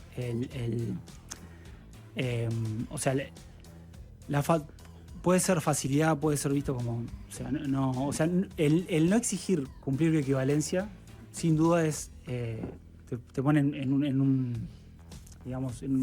situación más fácil de acceso al mercado que si la exigieras. Eso seguro. O sea, para los principios activos que se ha exigido bioequivalencia, el número de marcas comerciales que vos podés encontrar es mucho menor que para los que no se exige. Si vos hay principios activos que no se exige bioequivalencia, que igual son medicamentos que pueden tener cierto riesgo sanitario, antipsicóticos, antidepresivos, que vos encontrás muchísimas marcas, 8, 10, 13 marcas comerciales diferentes para el mismo principio activo, en una escala reducida como es la nuestra. Entonces, cuando vos tenés un fármaco al cual se le exige bioequivalencia, un anticonvulsivante, por ejemplo, ahí encontrás 1 o 2 marcas comerciales nacionales que venden ese principio activo. Entonces, sin duda es una diferencia en el acceso, en la facilidad de acceso. Y eso se traduce en precio también. Claro, porque hay más competencia. Exacto. Bueno, bien. Estamos hablando con Manuel Ibarra, que es director del CEBIOBE, hablando justamente de cómo se de alguna manera se investigan y se registran acá los medicamentos más desde el punto de vista químico, ¿no? Obviamente. A partir también de la nota que venimos haciendo sobre que Uruguay adhirió al Tratado de Cooperación en Patentes y bueno, con todo lo que fue esa discusión, ¿no? A partir de cómo podría afectar la adhesión a este tratado, a la industria farmacéutica local, un tema que todavía no se terminó, no se agotó y que seguramente volveremos a abordar. Viene Germán de Agosto, a continuación de Manuel Ibarra. ¿Qué tienen en común Manuel Ibarra, Germán de Agosto y Nicolás Batalla? Bueno, son todos voluntarios, esos perros que juegan en el mismo equipo de fútbol de liga universitaria y hacen el sacrificio de ir todos los fines de semana ahí, dejar a la familia. Manuel es el Virgil van Dijk de Cienfuegos. Sí. Ahí se te compromete a ir, porque el perro. hay que verlo. Yo ya sé que, mira, Germán y Nico, que los he visto jugar, juegan bien al fútbol. Juegan. En tu caso no conozco tus habilidades. Zaguero. Bueno, con la altura o eras 9 de área o zaguero en la liga. No te quedaba mucho otro lugar. O golero, ponele, ¿no? También. Manuel Ibarra, gracias por estos minutos. Bueno, por favor, un placer y a disposición. Y es una columna express con Germán. ¿Cómo anda, Germán? ¿Cómo andan? ¿Todo bien? Germán. Porque el viernes la consultora Exante publicó un hilo en Twitter con distintos cuadros y gráficos a partir de los microdatos que liberó el Instituto Nacional de Estadística, que cada tanto libera estos microdatos que son muy útiles para las consultoras, para los economistas, para poder mirar con lupa diferentes aspectos de la Sí, porque vos tenés los datos mensuales que conocemos habitualmente, en particular sobre el mercado laboral, sobre salarios y cada 3 meses sobre ingresos, pero son datos agregados que no te permiten llegar con el grado de profundidad que justamente se despliega en ese hilo, porque la publicación de los microdatos justamente es mucho más profunda, en el sentido que te permite justamente indagar la información de cada hogar, por más que no esté identificado. Pero acá tenemos una parte de ese hilo, que era la evolución de los ingresos entre 2019 y 2023, rápidamente el fin de semana escaló a la arena política y hoy, en estas horas, es utilizado por los principales candidatos o referentes de uno y otro lado para hacer política. 100%. Así que nos vamos a meter sobre los datos y en todo caso también sobre las diferentes lecturas que se hicieron a posteriori. El propio Pablo Rosselli... Bueno, hoy salió a aclarar, naturalmente. Digo, no aclarar, sino a tratar de contextualizar y poner un poco más de desarrollo justamente en esa gráfica que, bueno, naturalmente se presta para esas diversas interpretaciones, naturalmente en un contexto como el que estamos, que da... ¿Qué es lo que dice lo que publicó Exante? Y bueno, básicamente publica que el ingreso promedio de los hogares es del entorno de 91.000 pesos, ¿sí? Y aumentó 0,8% en relación al año 2019. Eso como el dato agregado, ¿sí? Y luego lo que pone al lado es justamente la distribución de esa variación, pero según los quintiles de ingreso. Y ahí ya tenés un primer precisión técnica que tiene que ver con lo que significa un quintil, que básicamente es ordenar los hogares por sus ingresos de menor a mayor y partirlo en 5 pedacitos. Entonces te queda el 20% más pobre por un lado y en el otro extremo el 20% más rico, o lo que es lo mismo, el quintil 1 y el quintil 5. ¿sí? Y naturalmente por hogares. En el medio. Y acá estamos pensando en el ingreso por hogares, ¿sí? Sin desagregar o sin precisar si es per cápita o no. Eso es una cosa que vamos a tratar después, justamente porque también me pone un matiz sobre esa información, pero la gráfica de la polémica es justamente el ingreso promedio de los hogares según quintil. Y ahí lo que ves es que ese aumento bajito de 0,8% que tuvo el ingreso promedio de la economía en relación al año 2019, ¿sí? Solamente se explica por un crecimiento en el último quintil, es decir, en el 20% más pudiente de la población uruguaya, que tuvo un aumento de sus ingresos de 3,6%. En el resto de los quintiles hay una caída del ingreso de los hogares, en particular en el quintil más pobre, en el 20% de menores ingresos, esa caída es la más pronunciada porque asciende al 2,4%. Entonces, eso es un poco el gráfico que suscita esta columna express y que suscita la aclaración de Pablo y que suscita todas estas interpretaciones y reinterpretaciones y discusiones técnicas sumamente enriquecedoras, porque también hay que quedarse con todo lo que es. Creo que hay un debate que transita por las aristas más políticas, que naturalmente puede estar más o menos contaminado por otras cuestiones, pero también suscitó un debate más interesante a nivel de la academia, porque justamente estamos hablando de la captura de un fenómeno que siempre es complejo por parte de las estadísticas. Entonces creo que de los dos puntos de vista, hoy hay una reinterpretación y un intento de profundizar para entender el dato que, de vuelta, los titulares que generó fue el 80% de la población está peor que en el 2019, porque justamente todos los quintiles, menos el último, tienen un retroceso de sus ingresos en una economía que aparte es más rica de lo que era en el 2019 y justamente tiene que ver con el patrón distributivo o el crecimiento pro rico, si se quiere, o en pos de lo que podrían ser los maya oro en la reinterpretación del lenguaje y el léxico del propio presidente. Todos los ingresos del 2019 y se los compara su evolución, su variación real con relación a los ingresos de todo el año 2023. Exacto, en particular se toman los promedios, que Los también promedios. eso es otra cosa que suscita diferencias porque naturalmente la dinámica en el año va cambiando y eso también dio lugar a otras ramificaciones de ese debate. Pero si te fijas, como para tener idea, porque también creo que a todos nos cuesta autopercibirnos y entender en dónde estamos en función de lo que es la distribución del ingreso, porque los datos son muy llamativos. Básicamente en el quintil número 1, es decir, en el 20% de menores ingresos, el ingreso del hogar, estamos hablando del hogar, no de las personas, es de 27.680 pesos. En el segundo quintil tenés un ingreso por hogar de nuevo de 49.800, en el tercero de 71.000. En el cuarto ahí ya tenés un ingreso promedio de vuelta del hogar, no estamos pensando de las personas del hogar, de 100.000. Y en el quintil 5 ya saltás a 206.000 como el ingreso promedio para el año 2023. Y esos umbrales son los que se comparan con los ingresos que estaban vigentes en el 2019. Si vamos a las dos puntas, que es donde está lo más interesante, en el 2019 el primer quintil, el de los más pobres, era de 20.000 pesos, 20.700 pesos, y el quinto era de 145.000. O sea que en el quinto hay un salto de 145.000 pesos a 206.000 pesos, que es justamente el que explicaría la dinámica del crecimiento agregado. Es decir, o daría la pauta de justamente un problema que hemos abordado siempre, que tiene que ver con todas las cosas que se nos pierden cuando solamente miramos los promedios, porque muchas veces justamente miramos los promedios porque la información que tenemos es en torno a promedios, es el índice medio de salario. Es el salario real que naturalmente tiene un problema filosófico existencial, ¿no? Nos representa a todos, pero no es nadie. Entonces, esa desagregación fue naturalmente la que dio la pauta a todas estas otras discusiones. Eso es un poco la dinámica de lo que fue el generando. dato que puso Exante fue ese, que acabas de describir vos, sin ningún tipo de consideración extra. Exacto, aclarando que básicamente el patrón en el crecimiento y estancamiento justamente supone diferencias importantes entre la distribución del ingreso con justamente una cola derecha, o sea, una cola del perfil más alto de ingreso que se despega porque justamente el resto de los quintiles experimentaron una pérdida de ingresos. El ingreso de los hogares, básicamente para también tener una noción de lo que estamos hablando cuando hablamos de ingreso, surge un 68% proviene del trabajo. ¿Sí? Hay un 15% que proviene de las jubilaciones, un 5% de las pasividades, un 5% de las transferencias y el restante 6% viene justamente de otros ingresos asociados a intereses, alquileres, dividendos. ¿Sí?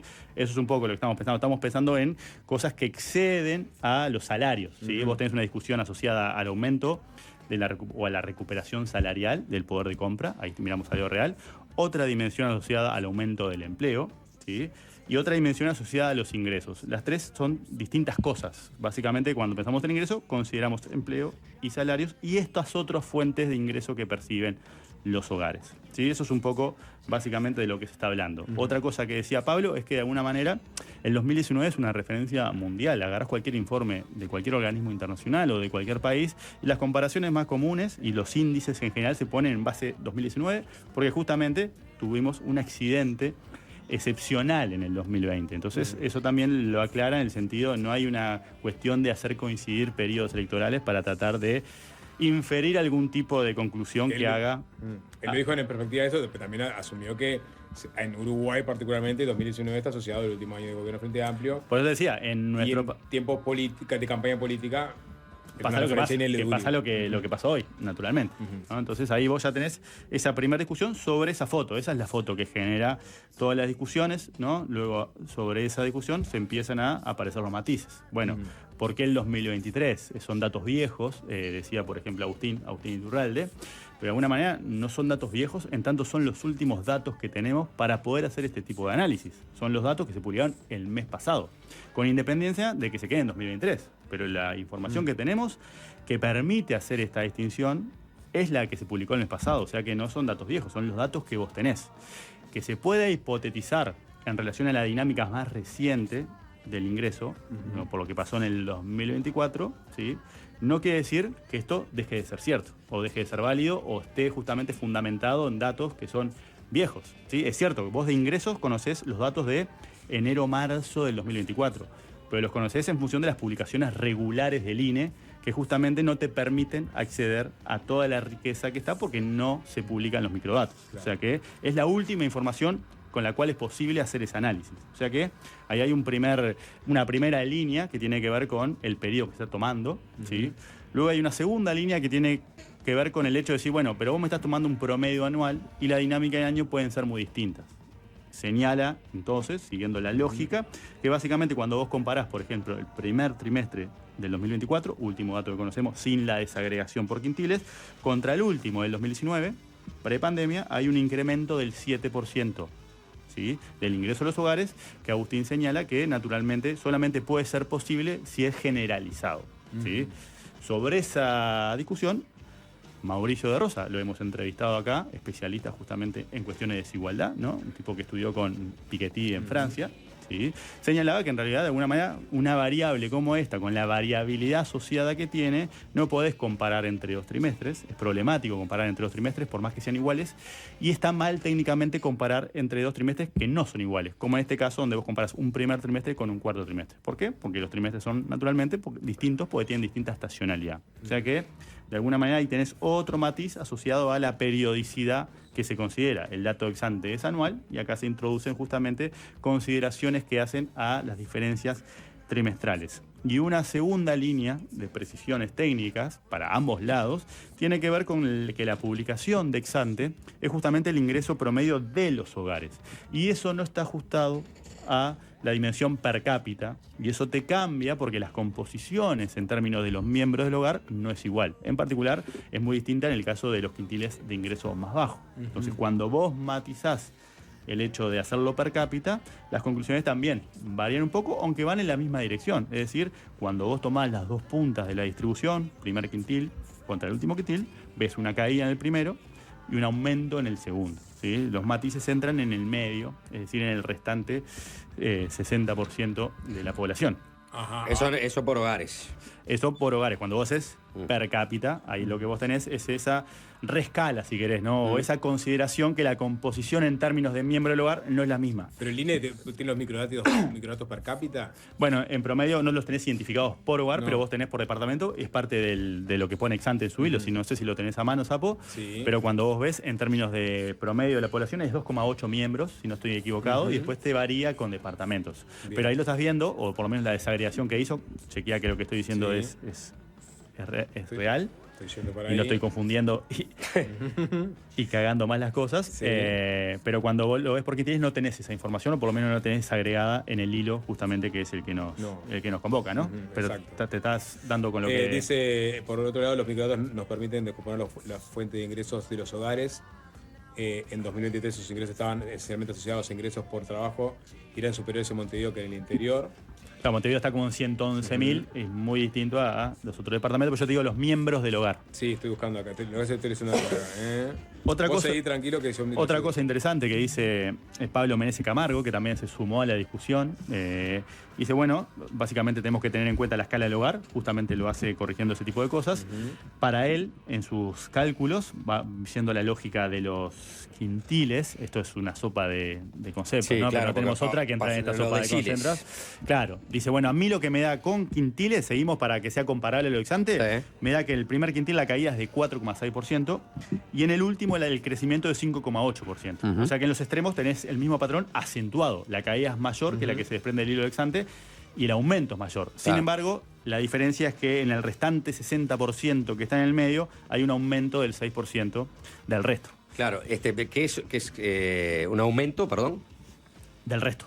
Del 6% del resto. Claro. Que es distinto a lo que se desprende de la gráfica ex ante, donde vos ves que todos los quintiles caen, salvo en ese cálculo, básicamente, el último que comentás, condice bastante mejor con, por ejemplo, el hecho de que hubo un aumento de la pobreza, así que vos tenés todavía más pobres, ¿no? Sí, estadística, y después ahí volvés a toda la parte donde tenés que tener en cuenta los márgenes de error, pero estadísticamente ahí justamente ya la idea de que hay un aumento de la pobreza, e incluso cuando vos considerás los márgenes de error al comparar los datos. Claro. Germán, hay que hacer una tanda, te leo lo que dice. Con la encuesta continua de hogares 2023 podemos estimar que en el país hay alrededor de 1.260.000 hogares. Estos hogares se concentran en la franja costera ¿En el y litoral? el litoral del país y tienen un tamaño medio de 2,8 personas. Ahí está. Sin grandes diferencias entre departamentos. Pero te muestra la diferencia entre departamentos y no entre quintiles, que es justamente lo que señala Pablo a la hora de decir, bueno, tenemos que tener en cuenta la escala de los hogares porque no es la misma y eso naturalmente altera justamente las conclusiones en torno al ingreso per cápita, que es el que debería tomarse para limpiar ese problema. Ya veremos.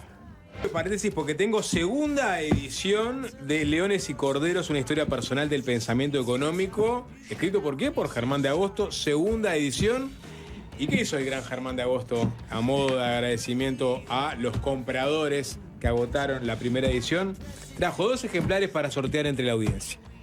Así que a partir de este momento, al 097-441-443, participan del sorteo, tienen que dar el nombre, la cédula Y su economista preferido. Ay, perfecto. Y acumulan puntos. Acumulan puntos, claro, Ser un sí, dato sí. extra.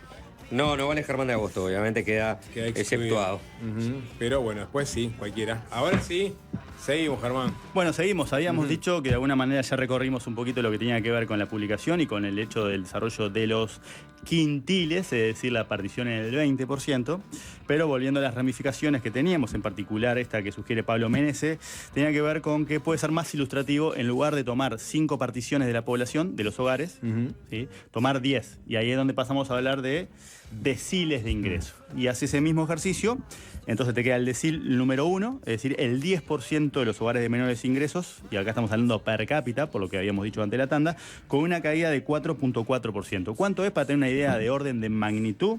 El ingreso per cápita de un hogar del 10% más pobre va, hoy por hoy, es 8.162 pesos. Eso es el ingreso per cápita promedio de una persona que pertenece al 10% de los hogares más pobres. En el otro costado tenemos el 10% más pudiente de los hogares, donde hay un crecimiento de 3,3% en relación al 2019, y ahí el ingreso per cápita, hoy, al día de hoy, 2023, último dato, es 109.000 pesos. Ese es el ingreso per cápita de una persona que pertenece a los hogares del 10% más pudiente. Lo que dice es que si bien en el decil 2, ¿sí?, del 10 al 20% tenemos una caída, el resto de los deciles tienen variaciones positivas, aunque más moderadas con relación a la cola superior de la distribución del ingreso. Eso enriquece el análisis porque de vuelta tenemos una participación más desagregada, lo que en lugar de partir en 5 los hogares, los partimos en 10 y tenemos un poco más de desagregación. Y si lo partís en 20, ¿qué pasa? Bueno, no, mirá, así podés seguir, pero básicamente te agrego una cosa más, que justamente aportaba otro académico y que intercambió con Mauricio, en este caso estoy hablando de Horacio Rueda, que hizo el mismo cálculo, pero ahora en centiles. Y ahí lo que hizo es partir en 100 pedacitos. Entonces te queda el 1% más pobre, donde hay una caída sumamente relevante con relación al 2019, y el 1% más rico, donde tenés un aumento del entorno del 20%. O sea, se ahogan menos enanos, básicamente es lo Claro. que pasa, ¿no? A medida que si lo vas a hacer en centiles, Claro, que en deciles, que en quintiles. exacto, ¿no? distintas cosas, son distintas partecitas que yo tomo. Puedo tomar Exacto. 100 partecitas y ahí me quedo con los 1%. Si quiere, que en particular tenés que tener en cuenta que la encuesta continua de hogares tiene deficiencias a la hora de poder capturar justamente lo que pasa con ese 1% más rico, y eso no es un fenómeno de Uruguay, es un fenómeno global, por eso involucra esfuerzos académicos más relevantes, tratar de capturar cuál es la dinámica de los ingresos en términos de variación y en términos de nivel, por lo cual tenés que comparar otra fuente de datos como registros tributarios, registros Claro, administrativos, porque ahí los ingresos porque la de SH no jubilación y puede, pensiones, claro, ahí sí. ya estás hablando del 1%, Sí, sí. y en particular a la interna del 10% más rico, el 1% más rico acá y en el mundo es totalmente distinto, o sea, Claro. son universos totalmente distintos, o sea, las desigualdades al interior de los deciles o de los quintiles o de lo que quieras son mucho más pronunciadas en la parte de arriba y en la parte de abajo, pero en este caso estamos pensando en justamente los ingresos derivados del capital, otro tipo de ingresos que justamente son mucho más elusivos, por Sí. eso la dificultad a la hora de hablar con esa unidad tan desagregada, es decir, de 1%, o de partir los hogares en 100 pedacitos y no en 20 o en 10, como fue lo que nosotros partimos. Entonces, de alguna manera, ahí tenés esa descomposición del ingreso, o si querés, de la dinámica del crecimiento del ingreso en función de distintos segmentos de la población, en particular los más vulnerables contra los más pudientes, o en contraste con los más pudientes para no Y sobre la discusión política, Germán, algún apunte, digo, porque esto enseguida se empezó a utilizar como campaña. Y bueno, porque naturalmente una cosa que señalaba Pablo hoy en perspectiva tenía que ver con el hecho de que pueden estar pasando dos cosas y a la vez ser ciertas las dos cosas. Porque vos tenés por un lado todos unos discursos que van en el sentido de niveles de empleo récord, recuperación del salario, mayor poder, que tienen que ver, lo vemos en los pasacalles, por ejemplo, ¿sí? Y con el hecho de que los ingresos te estén dando esta otra pauta. Entonces lo que decía Pablo es que esas dos cosas pueden estar pasando a la vez y las señales que puede estar emitiendo por un lado el empleo y los salarios no pueden no coincidir con las que están emitiendo los ingresos. ¿Por qué motivo en particular? Porque vos podés tener creación de puestos de trabajo, pero de baja calidad en términos de horas y en términos de ingresos. Eso dialoga muy bien con el dato que publicó la semana pasada el Cuesta Duarte, que tiene el concepto de salarios sumergidos, entendido como salarios que son inferiores a 25.000 pesos líquidos por 40 horas semanales. Y lo que el último dato que tenemos es que 548.000 ocupados tienen salarios sumergidos, lo que es lo mismo llevado a proporción, 1 de cada 3 personas ocupadas tiene salarios sumergidos, ¿sí? Y esa población aumentó en 100.000 personas entre 2019 y 2023. O sea, hay un aumento de 100.000, 25.000 pesistas que le llaman, y eso tiene que ver con lo que decía Pablo, del hecho de que mucho del empleo que se incorporó en estos años es justamente en condiciones más precarias, tanto en términos de volumen de trabajo como en términos de ingreso. ¿Sí? Así que ahí tenés una de las cosas. La otra cosa relevante... claramente quienes mayor formación tienen, mejor se recuperaron, ¿no? Que ese es el gran desafío hacia adelante, Claro. que vos tenés un mercado laboral naturalmente polarizado por dinámicas tecnológicas, y porque justamente eso te va a pasar.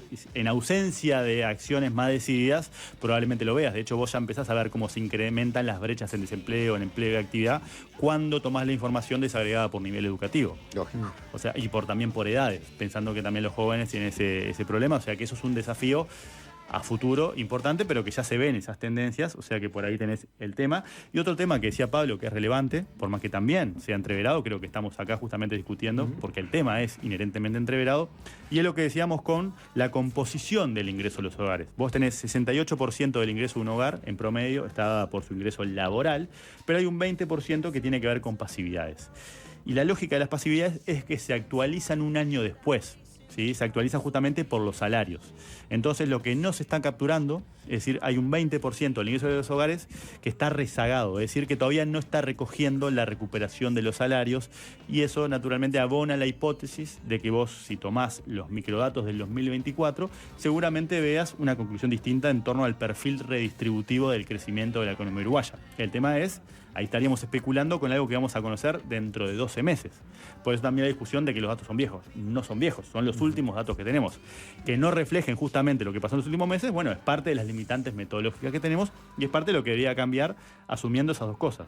Que el salario va a continuar recuperándose, ¿sí? Y va a recoger el promedio de 2024, lo que todavía no recogió el promedio de 2023, y que las pasividades, el 20% de los ingresos de los hogares, también va a justamente incorporar esa recuperación que hoy no se está viendo. Entonces eso también te da un matiz que te permite entender por qué vos podés tener conclusiones que apuntan hacia un lado cuando mirás empleo o mirás salarios, y hacia otro cuando mirás ingresos. Hoy nos convocaban ingresos, pero naturalmente la parte política que vos decís es justamente cuando tratás de atar las piezas y de tratar de entender cómo de alguna manera pueden dialogar un diagnóstico con el otro. Y eso es parte de lo que decía Pablo, del rezago que puede tener, en particular dado que el 20% de los ingresos, que son pasividades, se van a ajustar un año después y recién van a recoger la recuperación en el 2024, porque la recuperación salarial tuvo lugar en el 2023. Lo que podríamos estar teniendo esta misma discusión, pero en el 2025 y viendo quizás una recuperación de casi todos los quintiles. Habrá que ver Por eso te digo, que si es el lo que... último quintil, Claro. ¿no? Pero después lo mismo, 25.000 pesitos. porque vos podés ver, exacto, después podés ver que las variaciones son todas positivas o del mismo signo, pero la magnitud de las variaciones no tiene por qué ser la misma. No, Entonces eso vos está claro. acentuás justamente esas desigualdades. Eso también es parte de eso. Acá lo que pasa es que contrasta más porque vos ves variaciones negativas en un lado y variaciones positivas en el otro. Pero en un contexto donde tengas variaciones positivas en ambos lados, ahí vas a tener que poner el ojo sobre la magnitud de esas variaciones, porque en definitiva acentúan el perfil distributivo de ese crecimiento. Siempre hay que tener en presente que la economía creció entre 2019 y 2023. Es lo que da lugar a estas apreciaciones más de economía política, si se quiere, o más vinculadas a la dimensión política, en torno, suponen, a la orientación del gobierno. Porque vos tenés, por ejemplo, que no debería sorprenderte tampoco estos resultados de un crecimiento de la desigualdad en el marco de una economía que no crece, hay que tener en el marco de una economía donde las mejoras de la distribución del ingreso y de la pobreza se quedaron en 2013, en un momento de alto crecimiento, que ya venía pagándose, y de vocación de política pública, o sea que en ese contexto ya tuviste una pausa en la mejora de la distribución del ingreso, ¿sí? Y en particular, los cambios o las innovaciones tributarias que vos tuviste en este periodo son regresivas. Porque no son significativamente materiales, o sea, no son tantos los recursos que tuvieron involucrados en rebajas de impuestos. Pero la tendencia fue aumento de impuestos indirectos, aumento del IVA, que es el impuesto más regresivo de todos, porque afecta en mayor medida a los hogares más vulnerables, y tuviste reducciones del IVA y el IAS. Por más que hayan sido en montos no significativos, pero el perfil de la política tributaria fue aumentar impuestos que son regresivos y justamente bajar impuestos que son progresivos, que son impuestos directos justamente para darle progresividad. Entonces tampoco podría sorprender que una economía que sigue con problemas de crecimiento, porque hace 10 años que tiene problemas de crecimiento, se acentúen estas desigualdades, porque de hecho ya la mejora se había empezado a detener muchos años antes en un contexto de alto crecimiento y con fuerte vocación de políticas públicas en formato de pinza, que es como se llama Mauricio. ¿Qué significa formato de pinza? Se moderó el crecimiento de los ingresos más altos con el IRPF, ¿sí?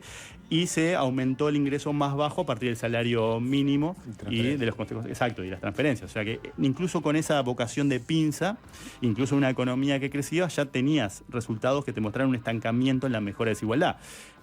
El diagnóstico de crecimiento no cambia, porque la economía sigue creciendo muy poquito, ¿sí? Y encima la vocación desde el punto de vista de las innovaciones tributarias fue en el sentido regresivo. Bien. Germán, Todos los muchas tartufos salieron, ¿no? Es impresionante. Bueno, Yo no tengo blanqueado, así que no me doy por aludido. Se fueron los dos libros así como pan caliente. Es cuestión de elegir a los ganadores. Leones y Corderos, segunda edición en todas las librerías. Al que le cuelgue lo vamos a presentar de vuelta en la diaria, en el Café La Diaria, el miércoles a las 6:30. Entrada libre. Con Fernando, por supuesto. Con Fernando Ponta, Antonio Val y Gabriel Lagos. Excelente. Están todos invitados. Leones y Corderos, una historia personal de pensamiento económico de Germán de Agosto. Con esto nos vamos. Chau, chau. Chao. Fácil desviarse.